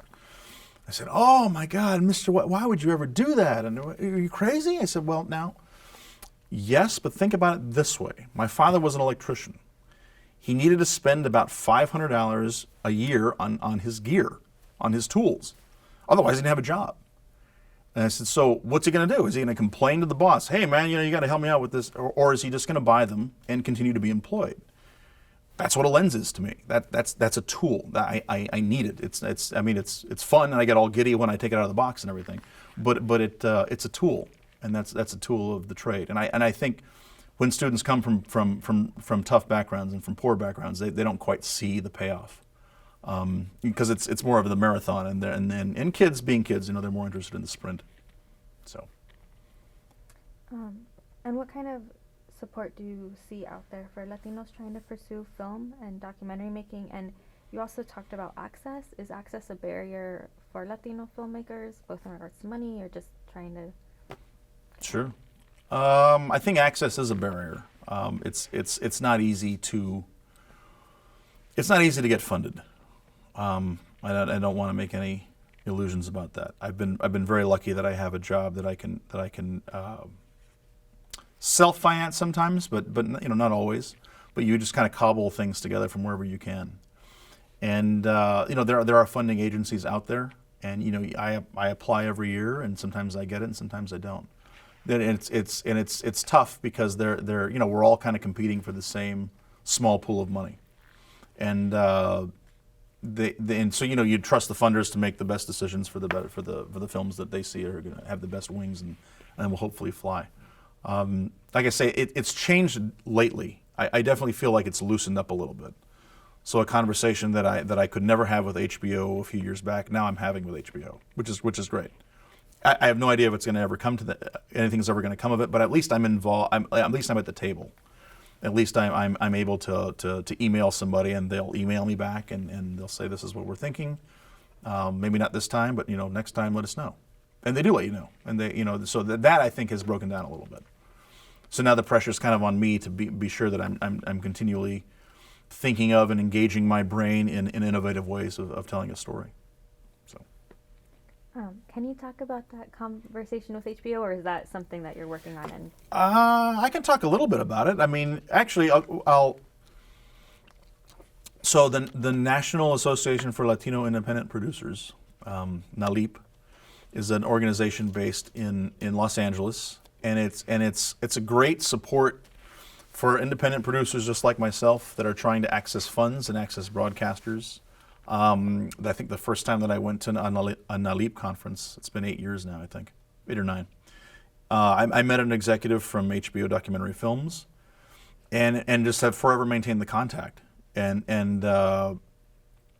every time I have an idea, I'll send them a link to a little work sample. I'll send them a pitch, and then sometimes the answer is no, and sometimes the answer is, well, shoot a little bit more, and let's see what we're thinking. And so that's kind of the conversation that I'm having about this particular film that I'm working on now. I've had that conversation with Clever. I really thought Clever was something that they would have latched onto, but just the timing wasn't right. But at the same time, I would much rather it be having the conversation, and it's a conversation, it's, as opposed to like you send an email into the ether, and you never know if it's going to get into the right hands. And now I feel like I'm at least at the table. I'm in the conversation. I can email X executive, and they say, "Oh yeah, no, I know you from your previous work on this, this, and this. What do you have this time?" And so that part is exciting. It's exciting to be a little, you just baby steps and just kind of chip away at the system, so to speak. What do you think has made that change, or because you talked about how Yeah. it has changed, and what do you think that was? So when was it? I'm sure I have all these fascinating musings on Facebook, but I think, gosh, I can't remember. I think it was, I want to say the Academy Awards of 15. It was when Alejandro González Iñárritu won for directing The Revenant, so whatever year that was. And that, I think, was the Oscars So White movement was out. I think that coincides. And then where there were no actors of color represented in the acting categories, and very few were represented in the technical categories. The acting categories tend to get the more of the press. And then I think since then I've really felt it loosen up a little bit. And that was before the Trump administration became a reality. And I think it was kind of headed in that direction. It was loosening up for filmmakers of color before. And the Trump administration, I think, has definitely really loosened it up, because we're really, the industry is doing a lot of navel gazing and realizing that we do have to open things up and represent the totality of the American experience. And so that, I think, has definitely helped out quite a bit. The irony is that when the Oscars were quote unquote so white, a native-born Mexican was winning for Best Director, which is something I never would have thought would happen in my lifetime. And he won 2 years in a row. Ed Cuarón had won previous to that, and Guillermo del Toro has won since that. And that is a reality I never would have ever guessed would happen as long as I was alive. But those guys are world-class artists, and they deserve everything they get. And those are the guys that I really look up to. I think the fact that they're from Mexico, they're not having to engage this space of what does it mean to be a Latino all the time in their filmmaking. They don't have that burden, I guess, and they're able to make whatever fantastical stories they want to come true, to do them. And so my eternal respects to those guys. Do you feel that as a burden? Do you feel that burden sometimes yourself? Sure. Yeah, I think we feel it a little bit differently in the United States, just because we're constantly put in this position of trying to define us, and it's hard to shirk away from that, because there is so much misinformation about what the Latino experience is, and I feel like I have to do that at least part of the time. I have to get out that reality of the broadness of what the Latino experience is in the United States. And so that's a paramount importance, and then with a secondary importance is to develop and tell the other stories that I want to tell that don't necessarily have a Latino base.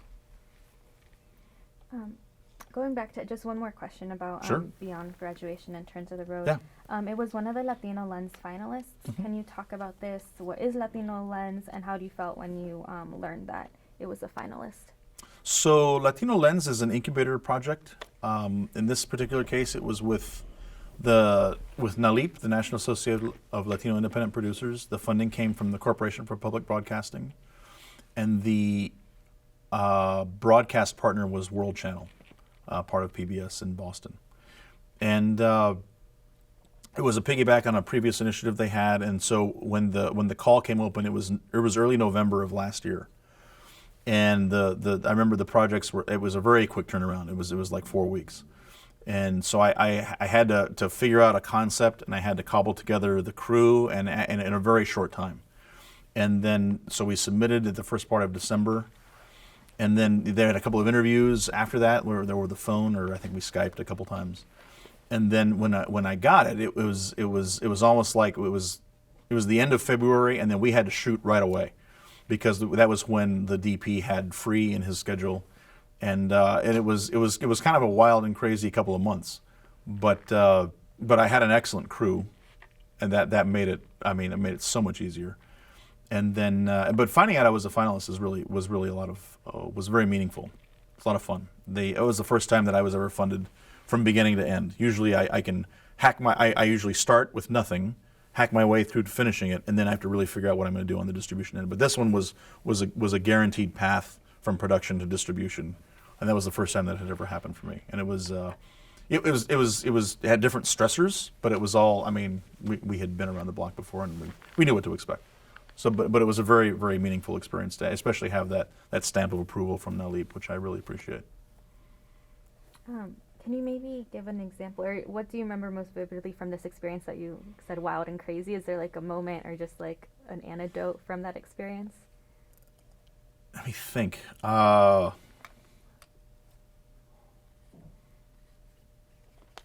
You know that so part of the film was the students that had not seen each other in a while kind of meet up for the first time, and we shot that in the school's library, and it was a long night. I remember we had to shoot after hours, and we were shooting. We were the only people in the building, and they really had not seen each other or much of each other since they had left high school, and trying to get all of those idiosyncratic moments on camera was challenging, was tough. And I had two, one official DP, and then the producer was running the second camera.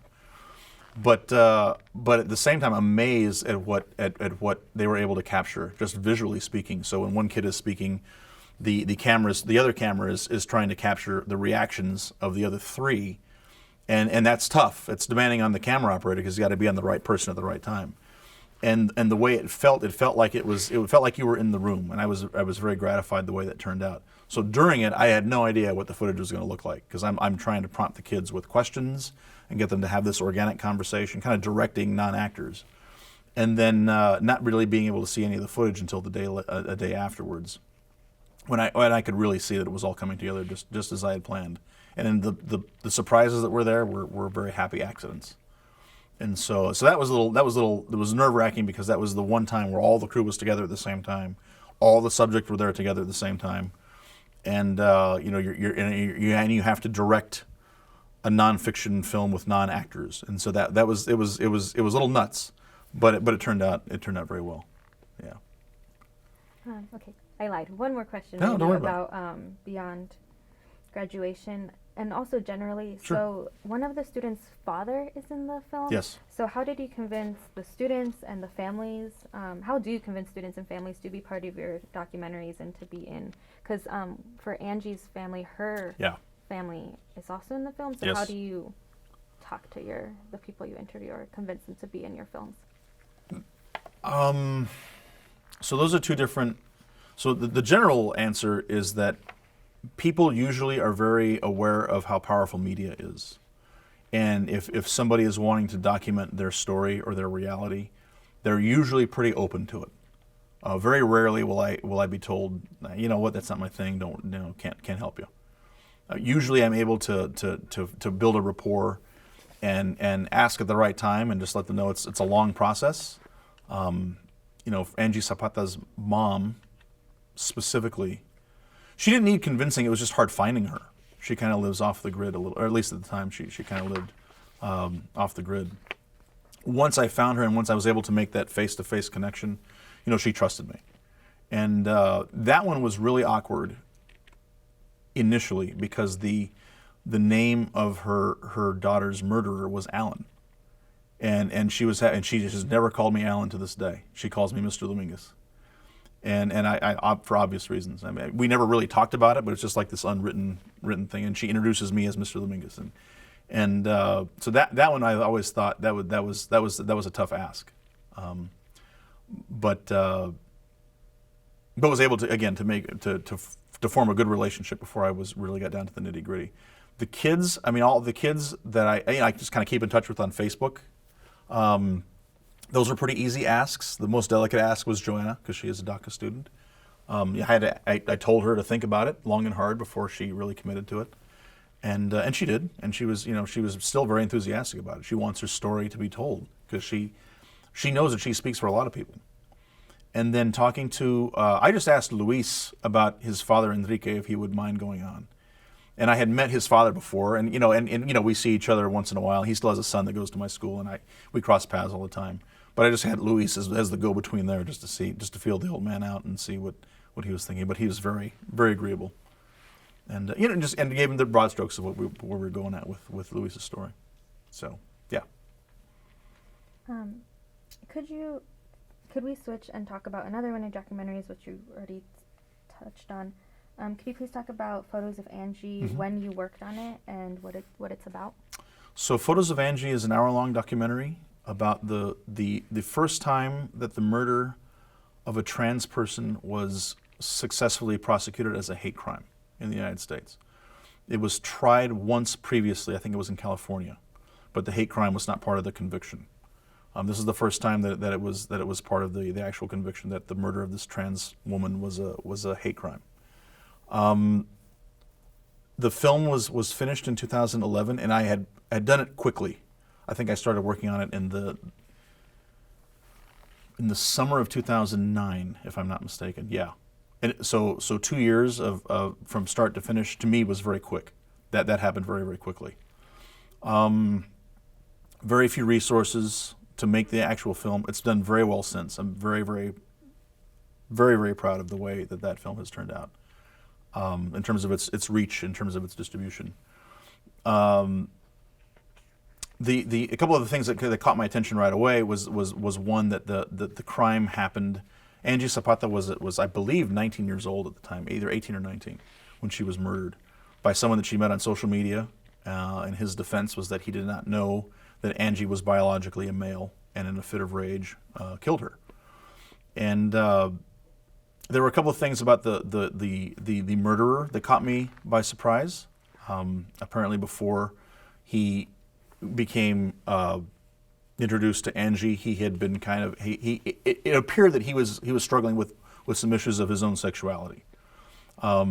He was in, I guess, on the web. I guess his phone revealed that he had been in bisexual chat rooms and was just kind of like, to me was just questioning his own sexuality, wondering how he identified. And then when Angie turned out to be biologically a male, that was too much for him to bear. And it was almost like this self-loathing that he had, I thought, that he put on to Angie. And that was part of the reason why he murdered her. So I thought he was actually a really interesting character in the whole drama, because he was dealing with some internalized emotions that he wasn't quite able to deal with effectively. And the fact of where Angie's murder happened, it happened in a very conservative part of Colorado, Greeley, Colorado, which is in Weld County, which is very conservative. It's like Tea Party conservative. The district attorney is a gentleman named Ken Buck, who is known for his conservative politics. Now he's a U.S. senator from Colorado, and but had the guts to prosecute the crime as a hate crime. And I would have never expected that, and especially even seeing Ken Buck since. I mean, his politics just don't add up with what he did. And here's a very conservative politician, and and it was to really be the test case for not only the Colorado but also the nation. For it to be successful, I thought was tremendously ironic. But had the guts to do it, and my respects for that, for sure. He was a guy that I would probably not vote for, and I've said this several times, so this won't. But I would probably not vote for Ken, but I would want him as my neighbor, and I feel very comfortable going on record saying that. So. You kind of touched on this already, but what motivated you to make this film, and Sure. what do you hope it accomplishes? So I think the motivations was the fact that Angie came from a family that was a lot like my own. I felt like I could relate to her family and to what it's like growing up as a Latino in a predominantly white part of Colorado. It's not easy. They were more of a rural part of Colorado, but slightly more rural, not that much.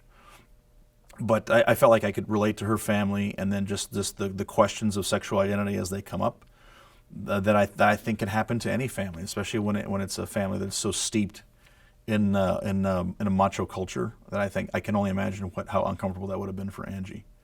The other parts of it were where I really thought this was the most ironic of circumstances, which is another thing you always look for. You look for these little ironies.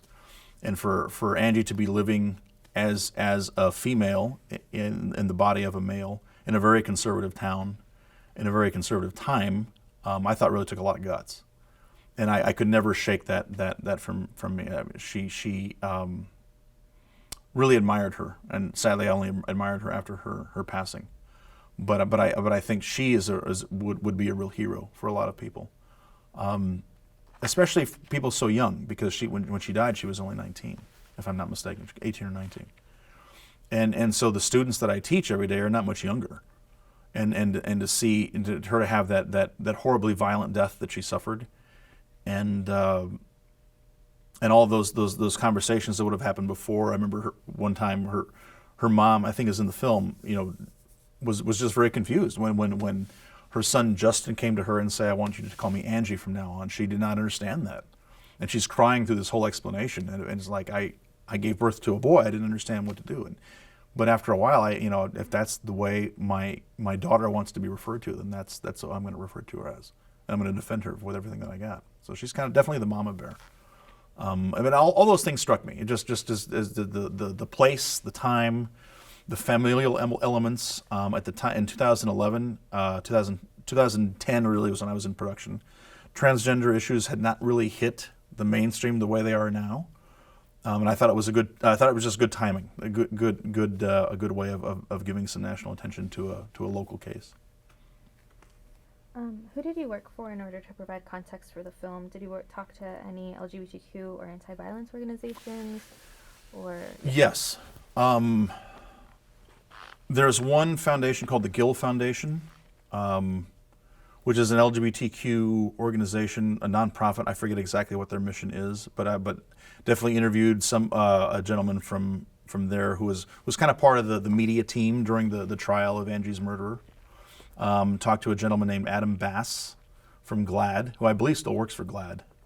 He's in LA, and so during the trial, the family was of course completely overwhelmed. It was a case that received a lot of national attention, briefly, but a lot of national attention, and so they had all these people that were around them, and mostly media professionals from larger organizations, that really kind of helped them speak for themselves. They insulated them from the press.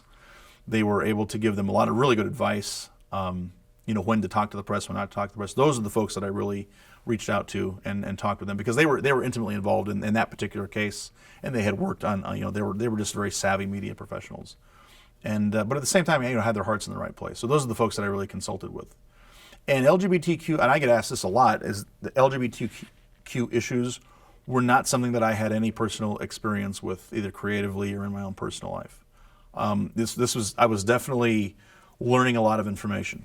It was a real education in a really good way. It was almost like, it was like having my own graduate school on all of these issues that I had never, I hear about, but never really explore. And so that was really invaluable to me, and it really opened my eyes a lot. Especially, part of the film talks about how non-Western societies, specifically Native American societies, don't always have. It's not male or female. There's a lot more to it than that, which is, again, something that I had always known about, heard in the background, but really kind of was able to cut through the noise and really explore that for the first time. And so I was very grateful for that. How do you go about generally getting context for your films? Do you do research, or what's that process like for you? Sure. Yeah, you do a lot of research. I like to watch. How can I say this? So I'm always inspired by reporting, by really good reportage, whether it's on Frontline or whether it's on NPR or Amy Goodman. I'm always inspired by the way by people's stories, how they come out, how they're first reported, and then documentary is a way of really exploring it and getting into the weeds a little bit. There's an investigative reporter in Denver who writes for the alternate weekly paper. It's called The Westward, and twice actually have I been influenced by the writings of him and The Westward to investigate some things a little bit more deeper. So that was the case with The Holes in the Door. They had wrote the only expose of all the particulars of Ismael Menez's killing in one cohesive fashion. They did the same thing with Angie Zapata some years later. Another reporter wrote again this very comprehensive expose of the story, and then that is what really I go back to. And then the first thing I'll read the expose, call the reporter, and see what stuff didn't make it into the story, what were they personally struck by afterwards or during their reporting, and that really provides a lot of the context. So a lot of journalism, a lot of journalist contacts that I've maintained over the years. For Photos of Angie, it was screened at the Chicano Indie Film Festival. What is Chicano Indie Film Festival, and can you talk about this experience? Yeah, sure. So that was our world premiere, was at the Chicano Indie Film Festival, which is a festival put on by El Centro Su Teatro in Denver's West Side. And again, a previously predominantly Latino neighborhood, little gentrification happening there. But El Centro Su Teatro has had the Chicano Indie Festival for, I think they're going on their 20th year in 19, is their 20th year. And they have always been very supportive of my career. I've premiered at least 2 films there, and it's the one Latino-themed film festival in Denver for most of that time. Now there's another one. But for most of its 20 years, it was the only place that Latino filmmakers could go and have their work screened. And it caters to that type of audience. It caters to an audience that was probably socially active in the 60s and 70s in Denver's West Side, and has maintained that audience and has done a really good job of doing that. They primarily produce plays and dramatic work, and they have concerts and things. But they once a year at the beginning of April, they have a film festival for 3 or 4 days, and they bring in all these, whether it's social issues or whether it's entertainment or whether it's genre stuff. But it's the mission is to support and showcase the work of Latino filmmakers, and they've always been very supportive, and I'm very grateful for those guys over at El Centro. They've always been very supportive. Are there other similar organizations that have been supportive of you in the Denver area? Denver is tough. I was able to. There's now another Latino film festival sponsored by the Denver Film Society. Called Cine Latino, which happens in the fall, in September. And a film that I was actually wanting to premiere it at the large Denver International Film Festival, but they asked to premiere it at the Cine Latino Festival in September of 16.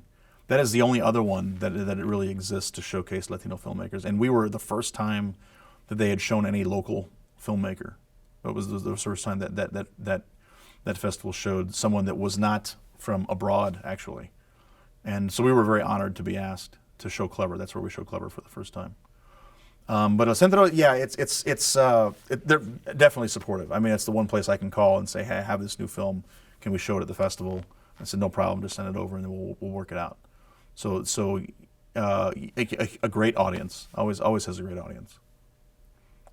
What does the audience look like, or who is the audience? Is it the audience is diverse. You have a lot of young people who are students, college students, and then you have a lot of kind of the old Chicano guard, actually. Folks who are getting up in age, but they always have this connection to El Centro because of all the activist theater that it did in the early 70s, and they come back for whatever the programming is, whether it's a play or whether it's a film or whether it's a concert. They it's kind of it just has a loyal base.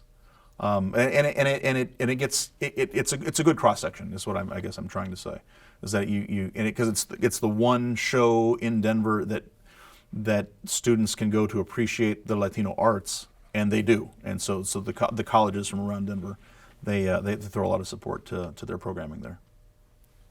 You mentioned gentrification, and I would like to talk about your web series in a little bit, but how was Photos of Angie received in the community? Photos of Angie was very well received in the community. It was,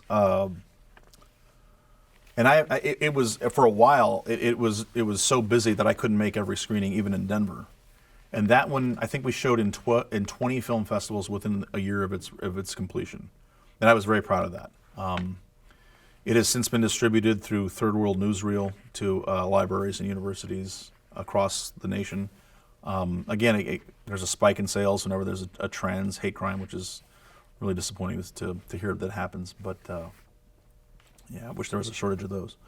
But the response was tremendously positive. The school screenings are the ones that I always that I remember for the longest time, because inevitably there's a young a young person in the audience that says, I know exactly what Angie went through, and now she's given me the strength to encounter it head on. So so yeah, and it still has a good shelf life. So even though it's a few years removed now. I would like to go back to maybe some more about your career. Sure. Have there been individuals who have opened up doors for you, and how have they helped you along the way? I'm going to forget people, so hopefully they'll forgive me. The first group is NALIP, National Association for Latino Independent Producers. Always supportive.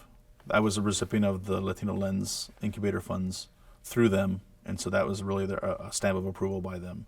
Specifically, a gentleman named Ben Lopez, who is the head of NALIP, who has been the head of NALIP, I want to say, for the past 3 or 4 years.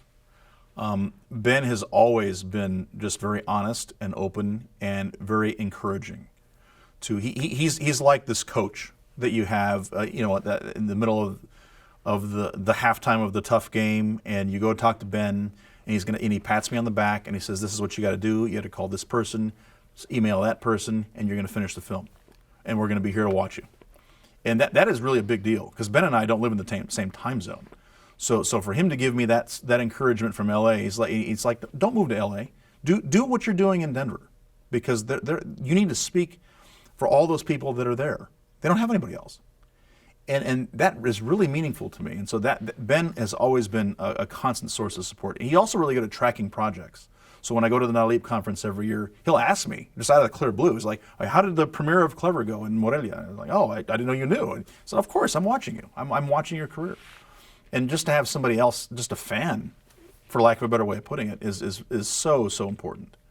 On the non-Latino side, Denver being a good place to make documentary films, there's a couple of guys. One guy, his name is Daniel Junge, Junge. Dan won an Academy Award for a film that he did for HBO called Saving Face in 2012. And Dan has been a filmmaker in Denver mostly. He has recently moved to LA. I think he's going on 3 years in LA. But he never treated me like I was anything other than a colleague, not a single time. And this is after he has an Oscar on his mantelpiece.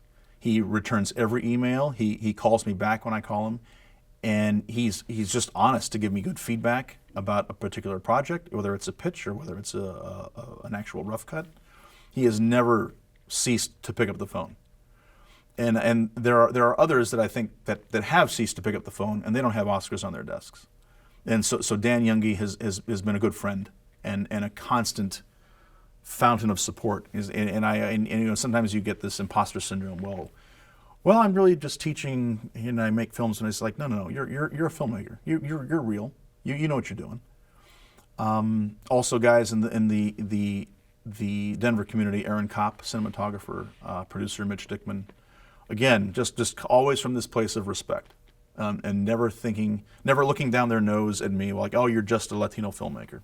Never, not a single time have I ever felt that. So between all those sources of support, and mostly it's just psychological support, just emotional support, it's a big deal, and it's very, very meaningful to me, and I'm glad that I can publicly acknowledge those guys. And how do you all how did you all come to know of each other? Is it through your film, or Sure. How do you? Yeah, so Dan Junge premiered a film at Tribeca in 2001 called Chiefs. And Chiefs took place on an Indian reservation in Wyoming. And I think I emailed somebody, and the next thing I knew, he called me up on my cell phone and said, "Hey, I would really like to bring you guys and the film to the school that I'm teaching over at West High School in West Side of Denver." He says, "Sure, when can we be there?" And just ever since then, we've kept in touch. And a couple of times, we got really close to working together a couple of times, but just didn't quite happen. But who knows? I mean, again, it's just never thinking of any less of me, that I wasn't making films full time. That never did that. Never have made me feel like I was any less worthy of the attention than they were. And Dan has also he's attached himself to a couple of films that I couldn't quite get produced, but he came on as executive producer to see if that would help grease the wheels a little bit. So, again, very grateful. Thinking about having to grease the wheels, how do you deal with funding and with gatekeepers? Oh my God. You funding is brutal. It's so competitive, and I have not had great success nationally with fundraising, and I don't know why. I'm in the middle of a lot of questioning went around the film that I'm making now, just in terms of other films that have a similar theme that seem to get a little bit more traction than I'm getting, and that's really frustrating to me, because of all the nuts and bolts that I have access to. I have unfettered access to all the characters. They're 10 minutes away from my house. I'm a filmmaker of color. I speak Spanish. I understand the community that this event is happening in, and to not have it funded on a national scale. I've been able to raise funds locally in Denver, which is great. I'm, again, very grateful for that. But to not have the national light on the fundraising side is frustrating. It is hard. And you develop a stack of rejection letters like everybody else does, and you just have to keep on. And I know this is a film that I can make for fairly little resources. I know I can. It's about the timeliness. The resources ensure the timely release of the film. That's what it really buys you. It buys you timeliness. It doesn't necessarily. It can pay for a couple of other creature comforts. It can pay for insurance policies. It can pay for a slightly more expensive DP. It can pay for an editing consultant. It can pay for those. But I know I can make the film without spending a lot of money. But it's just going to take longer. And the resources, the financial resources, are really, really behind the timeliness of it. And it is frustrating. I guess with this particular film, I'm grateful that I've been able to tap into some more local resources. That's been great. And it's something that I had never even thought of before. But had some good information from some folks that are on foundations. They said, yeah, just apply. You never know. And so far it's worked out okay, at least locally. Nationally, it's another struggle. Producer of the film is actually in LA next week, meeting with the potential executive producer, who's a pretty high-profile actor, and also with another, not a broadcaster, but a production company called Participant Media, and we'll see what happens. Hopefully, the conversations have been good, but it's never a guarantee. So, because of the nature of Voces Oral History Project, Sure. One of the questions that we have is, do you recall Ken Burns' World War II documentary in 2007? Yes, I do. And how did you feel when you became aware that there was no representation of Latinos or Latinas? And did this incident in any way affect your work? When I heard about the Ken Burns flap over the World War II film, which was called, what was the name of the film? Was it The War or something? Yeah, I think that is it. Yeah. When I heard about that, I was completely flabbergasted. I could not imagine a world in which this would have happened. And I remember finding it was a political cartoon.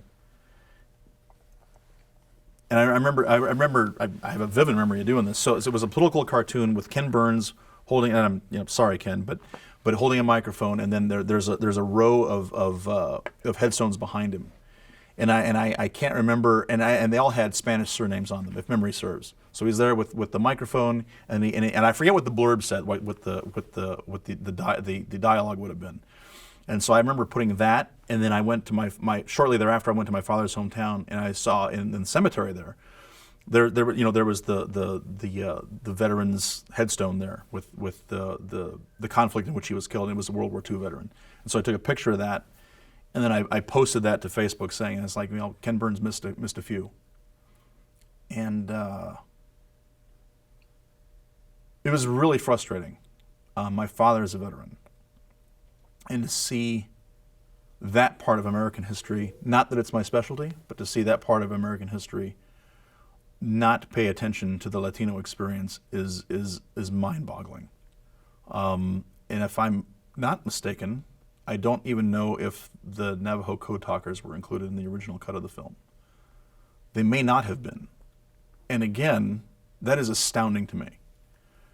And I don't understand how a filmmaker of the stature of Ken Burns could let that get past him. I just don't get it. And I remember the PBS response at the time was kind of very cavalier.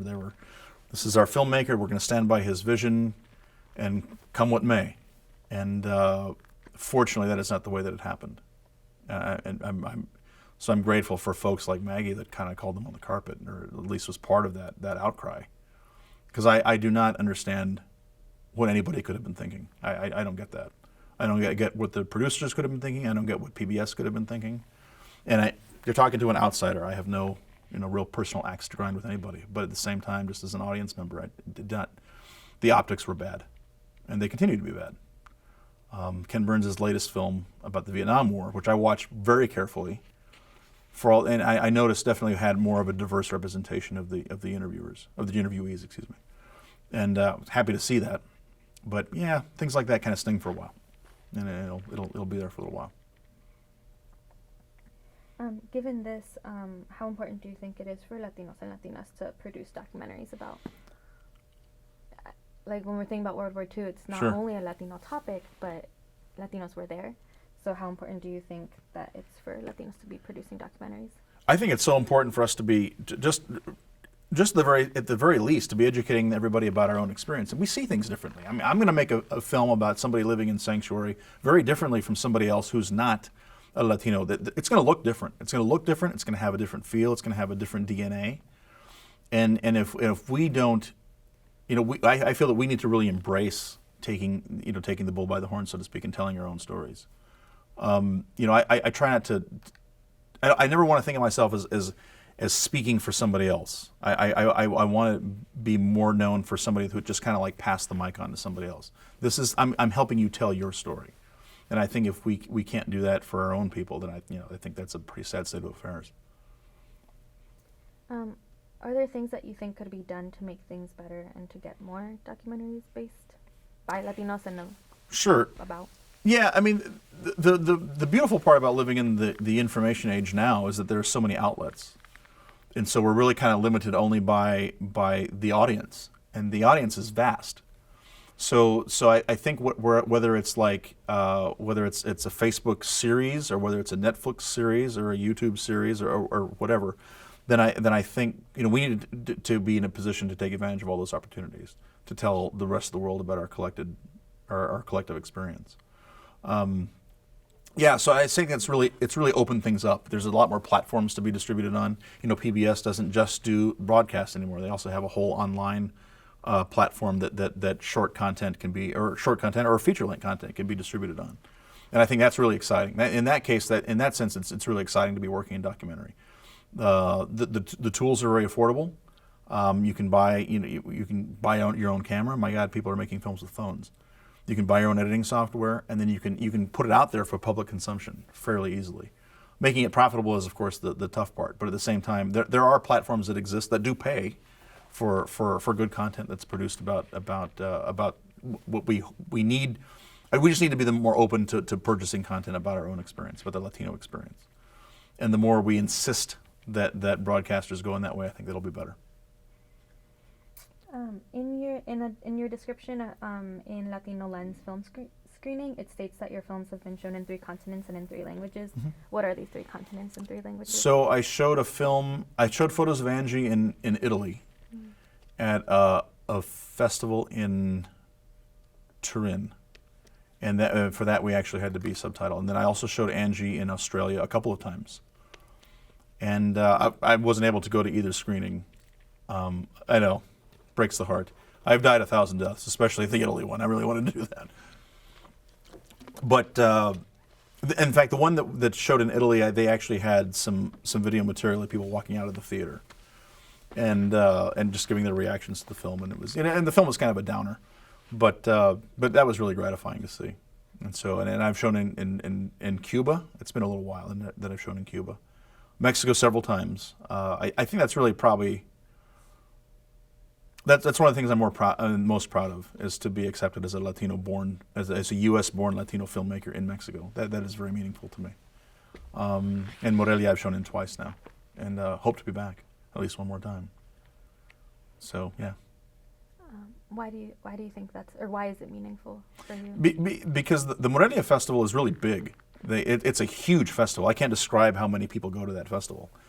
And then I think just to be accepted as you know, it's like, there was a book that I read in college. It was called El México Olvidado, referring to the Chicano population. And then so it's kind of like to be welcomed back, even though I'm not from Mexico, I don't have family in Mexico, but to be welcomed back as an artist and realizing that in some way I share part of that cultural experience is just very gratifying. I think a lot of the books that I read when I was in college, it was like the people who stayed in Mexico looked at the people who came to the United States as really kind of selling out. And, you know, even though they were doing it for all the right reasons, it's like, oh well, you're American now. You're not really one of us. And so to be shown as an artist and say, and it's almost like the artistic community saying, yeah, you know, you may not be Mexican by birth, but you know, you have something to contribute to our reality, and I think that's very meaningful. Do you remember what the first film festival you ever attended? Not, it doesn't have to be one that your film was shown, but just like your first film festival Sure. ever. Yes, I have. Yeah. Wow, no one's ever asked me that. This is kind of fun. It's kind of fun to be able to sound really interesting. But the first festival I ever went to was the Denver International Film Festival. I think I was in college. And the film that I saw was, I remember it vividly. It was a film called Tender Mercies that was directed by a filmmaker named Bruce Beresford. And Bruce Beresford, I think a year or two previous to that, did a film called Driving Miss Daisy, which is a very well received film. And then and I knew he was going to be in attendance, and that was the first time I got to see like a filmmaker. I'll never forget that. It was Bruce Beresford. And it was a Saturday afternoon. I convinced my brother to go. My brother was like, "Oh yeah, I'll tolerate this." And he was 16 at the time. I think I was 19. And the movie was beautiful. I had never seen it before. It was a beautiful film starring Robert Duvall. And then when the director walked in after it, and it wasn't a sold out theater. There might have been 30 people in the theater, and they were doing this tribute to Bruce Beresford at the film festival. Then it was kind of like the precursor to his big film that was premiering later that night or something. And in walked Bruce Beresford, and I remember just having this sense of awe. It's like, oh my God, that's the guy that was directing Morgan Freeman and Jessica Tandy and Driving Miss Daisy, and he directed Robert Duvall. And it was like, I mean, I was just one step removed from all of that talent that is known the world over. That was just really exciting to me. That was really energizing to me. And ever since then, when I do go to film festivals, and I'm lucky to see someone that I consider a personal luminary, that is still exciting to me. I get just as giddy now at 45 as I did when I was 20. Or younger, I do. That will probably never get old to me. The first time I saw Werner Herzog was in Telluride. Went to Telluride Film Festival a few years. It was in 2011. And not only did I see him, I was there for the world premiere of a film that he had made that year called Into the Abyss. And not only did I see it was all these things just like moving into once, right? So, and then I had an in for a conversation because he had made a film about a person that I knew, he made a film called Encounters at the End of the World, took place in Antarctica. And my uncle worked in Antarctica, had brought his friend on to work in Antarctica with him, and was there when Werner Herzog was making this film. And so I thought, if I could talk to Werner Herzog, I'm going to say, I know David Pacheco from Taos, New Mexico. And he's going to know exactly what I'm talking about. I'll never forget it. He's like, oh my God, I know David, that's so great. And this Werner Herzog is this legend filmmaker. I mean, and he couldn't stop talking about David Pacheco, even though I've met David Pacheco for maybe 3 minutes in my life at that point. And but no, those moments never get old for me. Thinking about those kind of moments, do you remember watching films or movies growing up, like documentaries? Was that something you were? No, documentaries were not even on the radar when I was a kid. I was raised as a Star Wars generation. It was all Star Wars all the time. My parents never wanted to afford like the premium cable channels like HBO or Cinemax or any of those kinds of things. I know I'm dating myself. But once a year, maybe twice a year, HBO would be for free for a whole weekend. And so my brother and I would get out the VHS and we would put it in and we would record the movies that they were showing during the free weekend. And during the free weekend, they don't show the bad movies. They show all the good movies. So I remember there's two that stick out that we watched over and over. And one was a film by Robert Benton called Places in the Heart with Sally Field. And another one was Apocalypse Now by Francis Ford Coppola.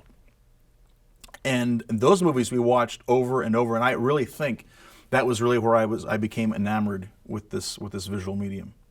And of course that was a long time ago, and I haven't seen. I still like to watch those films. I still will taste them again for the first time on occasion. But those are two that really kind of stick out. And I remember that was kind of our routine. We would have like the Star Wars collection, then we'd have the free HBO weekend collection, and then we would just kind of play those over and over and over. Sure drove our parents absolutely crazy, but that's okay. There are worse things we could have been doing. Thinking back to that time, what did you think you were gonna do when you were a kid, or what were your aspirations? Sure. I think my first career kind of inkling was I wanted to be a writer, like a novelist, and then was quickly dissuaded by my very pragmatic uncle, insisting that I would never make any money at it.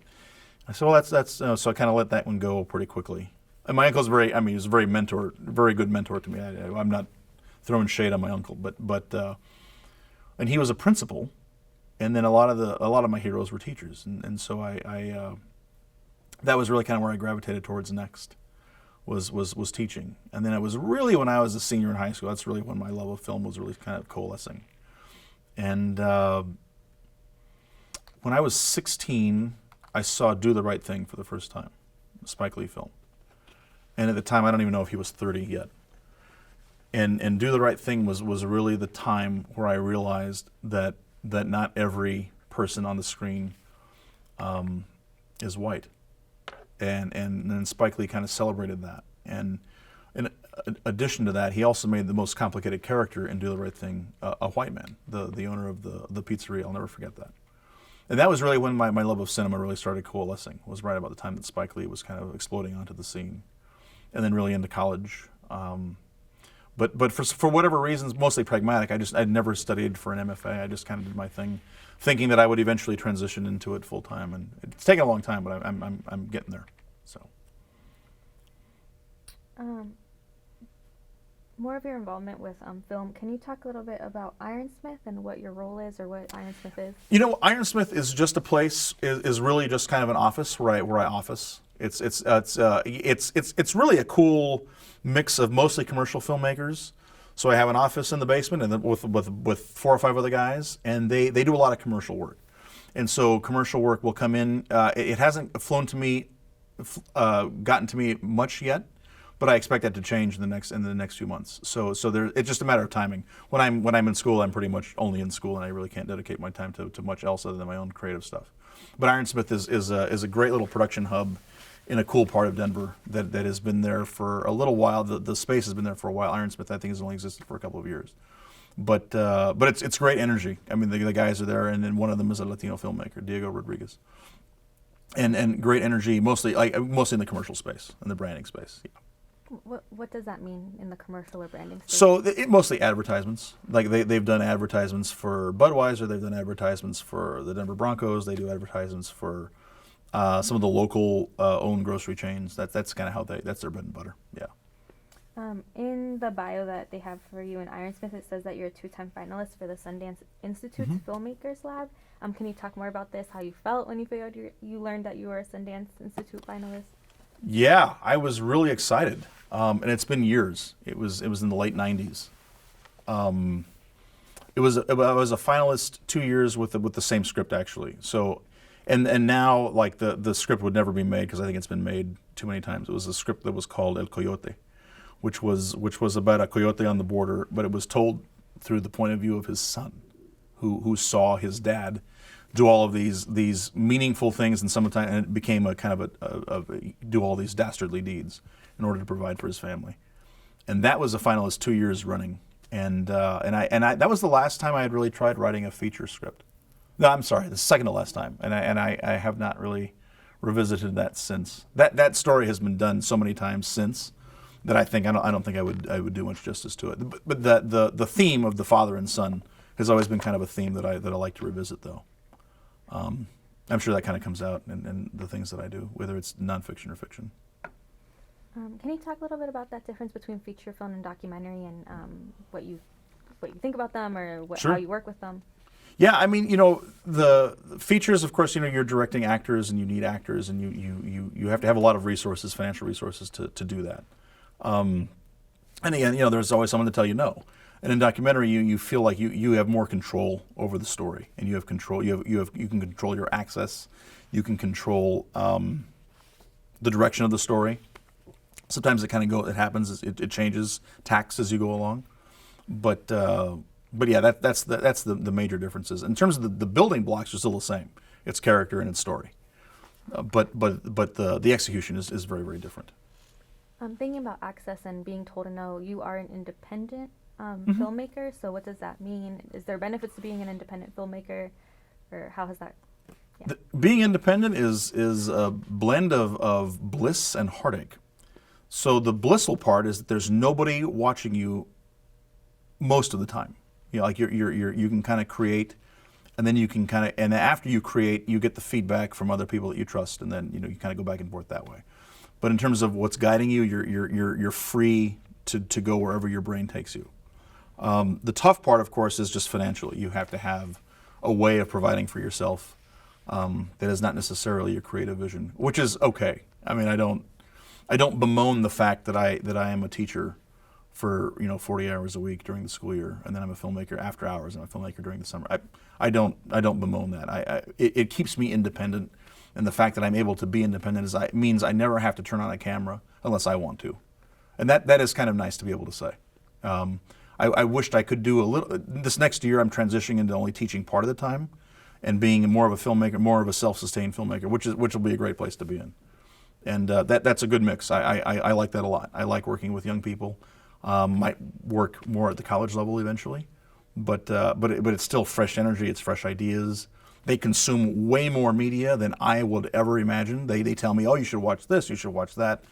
And sometimes I do, and they hit it out of the park, and sometimes I do, and I kind of regret the last 40 minutes. But it's cool to be in that creative space with young people. Can we talk a little bit about Clever? Sure. Love to. Yeah. Can you just talk about it? When were you working on it, and what it's about? Sure. So Clever is a half-hour-long documentary about a gentleman named Gerardo Lopez. Gerardo is a former MS-13 gang member from Koreatown, Los Angeles, who has been in Denver since 2001. 2001 or 2002, I forget exactly which. And Gerardo was actually one of the first non-Salvadoran members of MS-13 back in it would have been the late 80s, early 90s. And he spent most of his youth, his teenage years incarcerated in the California, I forget what it is, California Youth Authority. Mostly petty crime, a lot of tagging, some robbery, some assault. And then when he got out of when he was, I think he aged out actually of the California Youth Authority. He made the conscious decision when he was about 20, 21 to get out of the gang life. And found a mentor to help him do that, and moved his family to Colorado in I guess 2001, 2002. He had a young family, came to Colorado, and then got a 2-year degree. It was trying to educate himself to take himself down a path of mentorship and counseling and that kind of thing. And in Denver, he was arrested in 2009. On federal drug conspiracy charges. He was incarcerated for the better part of 2 years, and in 2011 he was freed. The charges were dropped, and so his story of not only I wasn't as interested as in getting out of the gang life as I was is so much as what happened to him after, and that he became this kind of a prisoner of this past that he had, and that he was not able to shake that stigma of being an MS-13 member for a long time, and it cost him his family.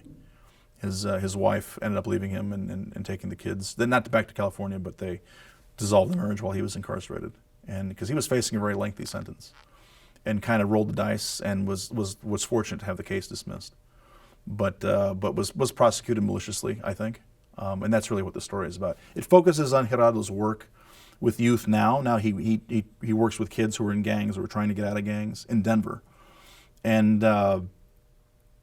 also just has this particular part of his past that was really hard for him to shake, and that was being a member of a very notorious gang. I wanted to do a film about MS for a long time because I knew of its origins in the Salvadoran Civil War, and that was really the impetus of the film. But I, living in Denver, I just assumed there were no MS-13 members or former MS-13 members in Denver. Asked a colleague who is a criminal justice teacher, and she says, actually, I know of a guy who says he's from MS-13. I put you in touch and go from there. And she did, and then that's how it came about. You kind of touched about this a little bit, but Sure. Mezcla describes the film Clever as an inspirational story. How would you describe the story itself, and what do you think the story is essentially about? I think it's about a man's way of breaking free of his past, and how difficult that was, both practically, because when you're charged with something that you didn't do, I think that's tough to shake that, and then also just physically, you see him undergo a physical transformation. He had a lot of tattoos when I first met him that kind of shone through, and then when he takes his shirt off, I mean he's completely tatted up with MS-13 tattoos, and part of the film is watching him have some of them removed. And it shows this catharsis by this guy who is larger than life. He's huge. He's physically an imposing character, and when he sits back in the tattoo removal place, and it undergoes this very physically painful process of his past being wiped away is I think really it is inspirational. At the same time, it's sad that it haunted him for so long. So I have a great deal of empathy for him in that regard. And I think it's something that kids connect to a lot. And so when we show the film to a younger audience, they expect to see an episode of Gangland where it's this very romantic portrayal of gang life, and it's very sexy, and there's all this there's this cool hip hop soundtrack to it. And then the film is not that way at all. He's being very honest about what he did, about his remorse for what he did. And also the fact that he hadn't committed a crime since he was 17, and then when he was in his mid-30s, he was incarcerated again. He didn't. Yeah, that doesn't quite. The decisions that he made when he was 16 and 17 stayed with him for like 20 years, and that's it's gratifying to see kids understand that. What was the hardest part of making this documentary, and why did you think it was an important story to tell? Like, do you have a story of what the hardest part? The hardest part was fine. So part of the film, he talks about being incarcerated. And so instead of having him sit in front of the camera and talk about it, which is completely visually uninteresting, I had to show it. So I couldn't figure out how I was going to do this. And a friend of mine who was the DP on that, and he was the DP on Turns in the Road, Aaron Kopp. Aaron said he read this article about this guy who owns a prison out east of Denver in Brush, Colorado, small town. And there was apparently a small prison there. It was a youth detention facility that had been sold to house a marijuana grow. I can't even believe I'm telling this story. And so it was a private owner that wanted to have his marijuana grow there, but then the city of Brush, Colorado, the town of Brush, Colorado, would not allow it. And so there this prison sat vacant. And so through a strange email conversation, I found the owner. I said, "Do you mind if I come out for a morning and then shoot this guy?" I told him the whole story. And this is what I want. He's like, "No problem, come on out. I'll have the caretaker of the facility let you in." And we got to shoot in a prison for 4 hours. And it was surreal to watch. I mean, everything, it looks like a prison. It was a minimum security facility, and before it was shut down. And so to watch him go in and out of the doors and the bars and all the phone where you have your video conference with your attorneys was really interesting for me to watch as an observer, and it was very cathartic for Gerardo just as a person. I remember we walked out of there, he was exhausted, and he had done nothing except walk around for a couple of hours, and he was emotionally exhausted. And so that was one thing that it was a challenge, but it was probably the best morning of shooting that I've ever had, and for a number of reasons, to watch him kind of face all those demons and to be able to capture it on camera was really cool. And Gerardo Lopez was a featured speaker in TEDx Mile High. Yeah. How did you feel when you learned that he was going to be giving a TEDx talk? And how do you think that the documentary Clever affected Gerardo Lopez? I think it helped. I like to think that it helped make him more of a public persona in Denver. He's kind of a sought after speaker. He was kind of before, but now he really is. Now he's definitely a speaker that is sought out. The TEDx talk, I think I was almost regretting that I had finished the film. I would have loved to have been able to photograph him walking out onto the TEDx stage and delivering his speech. But at the same time, I was really happy for him. That was kind of a validating experience for him to say that you're giving this TEDx talk, and we're validating your experience. We feel empathy for you. We want you to share your story. So that was really validating for me, knowing that I had a good story on my hands, and just hustled as best I could possibly hustle to get the story out there. And it took a long time. It took about 2 years, better part of 3 years actually, to finish the film, even though it's only a half hour. But that's just kind of piecemealing it together and being able to take my time with it, which was okay. Recently, Trump made statements about the so-called migrant caravan, in which Central American migrants are attempting to seek refuge in the United States. He describes it as like a sort of like Trojan horse, hiding Mara Salvatrucha or MS-13 members and terrorists from the Middle East. Given this rhetoric, do you see your film talking back at this in any way? Because there is so much talk about MS-13 members coming in and already being here. Sure. So how do you see your film playing into the film? The first few minutes of the film really sets up what Mara Salvatrucha was, which was a gang of Salvadoran refugees that was caused by a U.S.-backed civil war in El Salvador in the 80s. So these refugees come, they settle mostly in Los Angeles, and because the Salvadoran population looks differently, they speak a different brand of Spanish. They didn't quite blend in with the Mexican population. Gerardo says, a lot of those youth were bullied, they were ganged up upon, and they had no other resource but to form their own gang. Okay, I get that. And then once the gang becomes a problem, then those gang members are deported back to El Salvador, where it gets even more violent.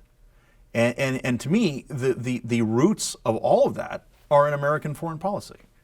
As ridiculous as that is, so for Trump to be talking, or for any politician to be talking about this great invasion that's coming up, well, the American foreign policy created this situation in the first place, because you have a bunch of refugees that really shouldn't be here anyway. The money that was going to the Salvadoran Civil War should have been going to stabilize the Salvadoran reality in the late 70s and early 80s. Instead, it created this influx of refugees that had to fend for themselves, and because they're not able to become part of the American fabric.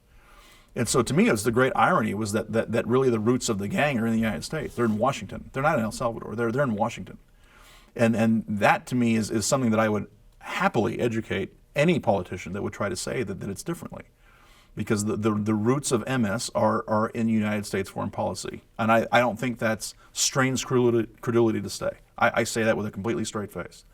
And for anybody to think otherwise is just showing their ignorance of history. I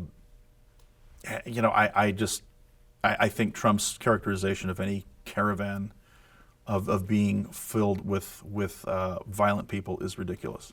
And I think it also goes against what is empirically observable. And so it's very frustrating to hear him say that. But at the same time, I'm very happy that I've helped Gerardo get his story a little bit more out there. Is this history between the U.S. and El Salvador in your documentary?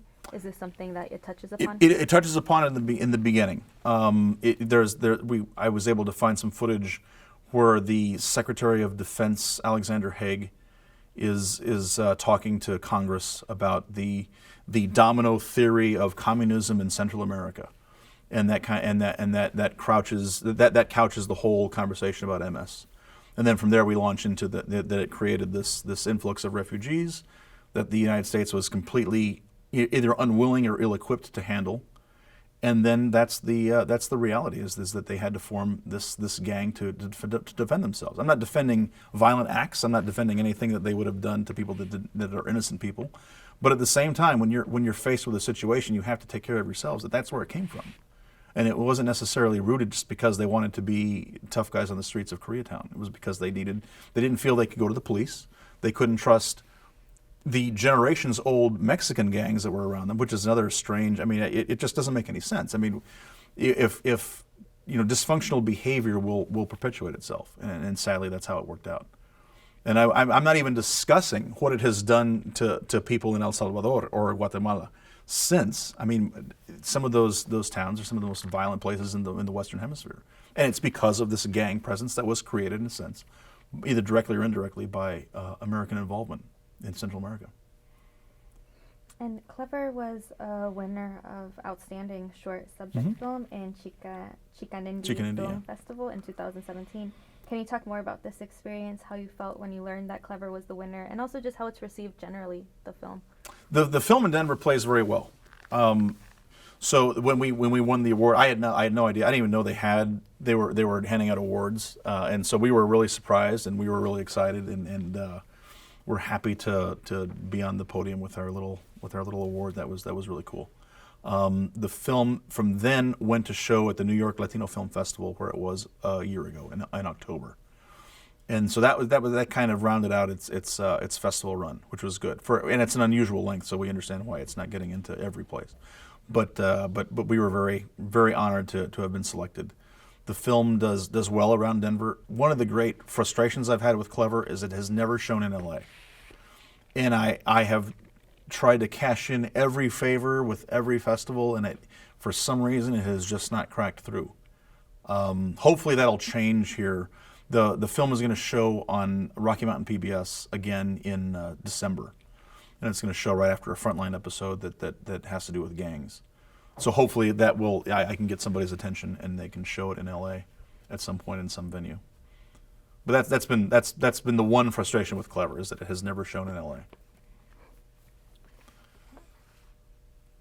Can we switch over to talk a little bit about your Welcome to the North Side web series? Yes. Can you talk about the documentary or the web series? Yeah. What is, like, when you were working on it? What is it? So Welcome to the North Side was really the brainchild of a friend, poet / social worker, Bobby Lefebvre. And Bobby Lefebvre and I didn't know this until we started working together, we're actually like second cousins. We just didn't know that we were related until we started doing this. And so Bobby had an idea of, I saw the gentrification that was happening in Denver's North Side, I want to say in 15, and then another filmmaker friend tried to do this observational present tense style of the gentrification of North Denver, where we both live and have lived for most of our lives. And part of that was Bobby writing a play about the gentrification of Denver's North Side, and I wanted to feature Bobby as part of the documentary. Well, we couldn't get the documentary going, and so and Bobby still wanted to take his play and kind of chop it up into a web series, and he came to me and my other friend Manuel Aragon, and he said, "Can we do this as a web series?" And I said, "Sure." And he said, "Well, what would it need? You guys have all the necessary gear, the know-how." And we said, "Yeah, we can do it. Let's do it." And so so Bobby chopped up his long play into 6 webisodes that we made about and it's mostly kind of a comedic look at what has happened in North Denver in the last, I want to say, 10 years or so. Just this cultural clash of what had been, when my mom was a kid, it was mostly an Italian neighborhood. Then it became a Chicano-Mexican neighborhood. It became a Chicano neighborhood in the 70s, and then it became more of a Mexican recently arrived in the early 80s. And so how that's all transitioning now. Are you good on, is it running out? Oh, okay. Oh, yeah. Sorry. Are we good on time? I think we're good. Are we good? Or did you want us to? Okay. Oh, okay, sorry. No, that's right. So why did you think it was important to participate in Welcome to the North Side web series? So, I think it was fun to do a comedy, actually, and to show what's going on in Denver's North Side through a comedic way, I think was really of paramount importance to us. We didn't want to necessarily be, or Bobby's vision really was not necessarily be too in your face, but at the same time be a little more subtle, and then once in a while we can kind of be in your face, and so that was really what that was kind of the driving premise behind the whole thing, is to show all these idiosyncrasies with people who are newly arrived and people who have been there for a long time. And how do you think being Latino gives you a perspective on how to make a film about gentrification? Because they're people that we see and have grown up seeing for so long. You know the walks, you know the way people talk, you know the places that people hang out in. And all of those kinds of things, I think we have a really unique perspective on it. Whether it's a park that used to be the place where drug deals happened, and I'm not exaggerating, to the park now where people are a very different type of people is with the family and the family dog. And I'm not saying that I'm nostalgic for crime, but at the same time, you have to see that in order to make it represented accurately. And I think that was the lens that we tried to approach it from. And switching over to Document Ed, which is now Mujeres Santuario, why did the name switch happen? And can you just talk a little bit about this project? Sure. So previously called Document Ed, it was going to be a hybrid documentary project with film students that I have, some of whom were undocumented. And the idea was to document some of these sanctuary cases that have been happening in Colorado. Colorado at the time had 7 people living in sanctuary in churches to avoid being deported, and so that was the original focus, was to involve kids both in front and behind the camera. And we've just changed focuses a little bit in the sense that the kids are going to be mostly behind the camera and not necessarily involved in the actual narrative. And really, we're focusing in on Jeanette Vizguerra, who is this cause celeb for immigrant activism, not only in Colorado but also around the nation. And so we're really focusing on her case, and her case is her stay of deportation will end in March, and so we're in a good position to see how that all shakes out. And just some final questions. Sure. Why did you agree to participate in Voces Latinos in film? What are your hopes for this project, and why did you think it was important to be part of the project?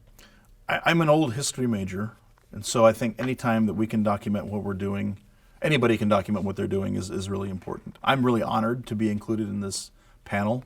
The members that you guys have all brought in from all over the country, I'm really very humbled to be at the same table with these folks. If I didn't know them before, then the couple that I didn't know, people that I admire for sure.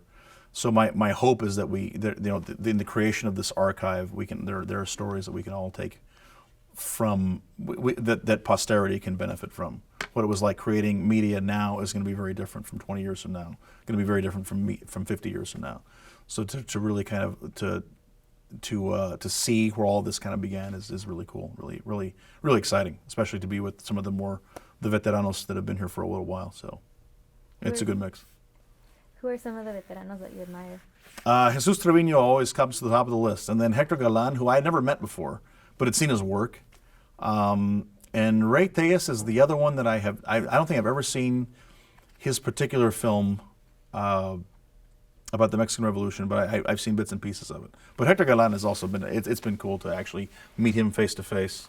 And then since it came up, we drove over from the hotel in Hector Galan's 1987 Lincoln Town Car, scrummed together. I mean, I could not imagine a more Chicano experience. And I'm so glad that was worth the price of admission, was just to make the ride over here from the hotel in Hector Galan's 87 Town Car. It was cool. Thank you.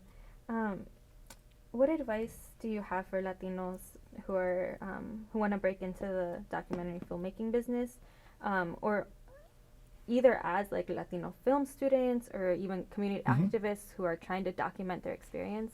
Is there advice that you have for? Nothing huge other than to stick to it. I mean, it's really just a matter of being persistent, and what really matters is that your voice does count, and it's easy to think that it doesn't sometimes because there's a lot of noise out there, but your voice does count. It does matter, and whether or not you're able to make a complete living at it really shouldn't be shouldn't be a consideration. If you believe in what story it is you're telling, then you need to keep telling it.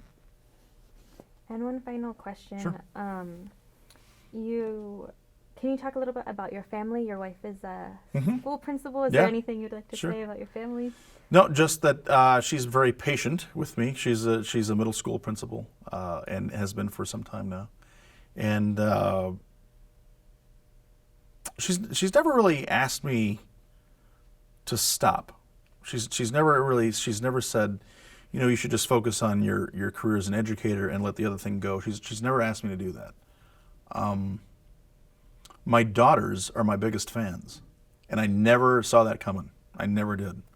I always thought filmmaking was a way of me was taking away from my from my time with my kids, and it has not been the case at all. They're my biggest fans. They're the ones that are they ask me, how's it going with this? How's it going with that? Did you talk to so and so? Did you go shoot that? And I would have never thought that would have been the case. And so that's been a very pleasant surprise. Of everything, that's been the most pleasant surprise. So. Thank you. So are there any questions that I did not ask that you would like to talk about, or is anything that you would like to add about your work and your films, or who you are? No, I think you've been really thorough. Yeah, thank you for letting me talk so long. Yeah, thank you for talking so long. Yeah, so thank you very much for participating. It went by really quick. In the Voces Oral History, yeah. Yes, of course. Happy to be here. Very honored to be selected, to be asked. Yeah. Cool. Yeah, sorry it took so long. No, don't worry about it. I actually, it didn't seem that long, so. Yeah, it didn't seem. That was really good. How can we watch here? Because I was trying to look online to watch some of them, and I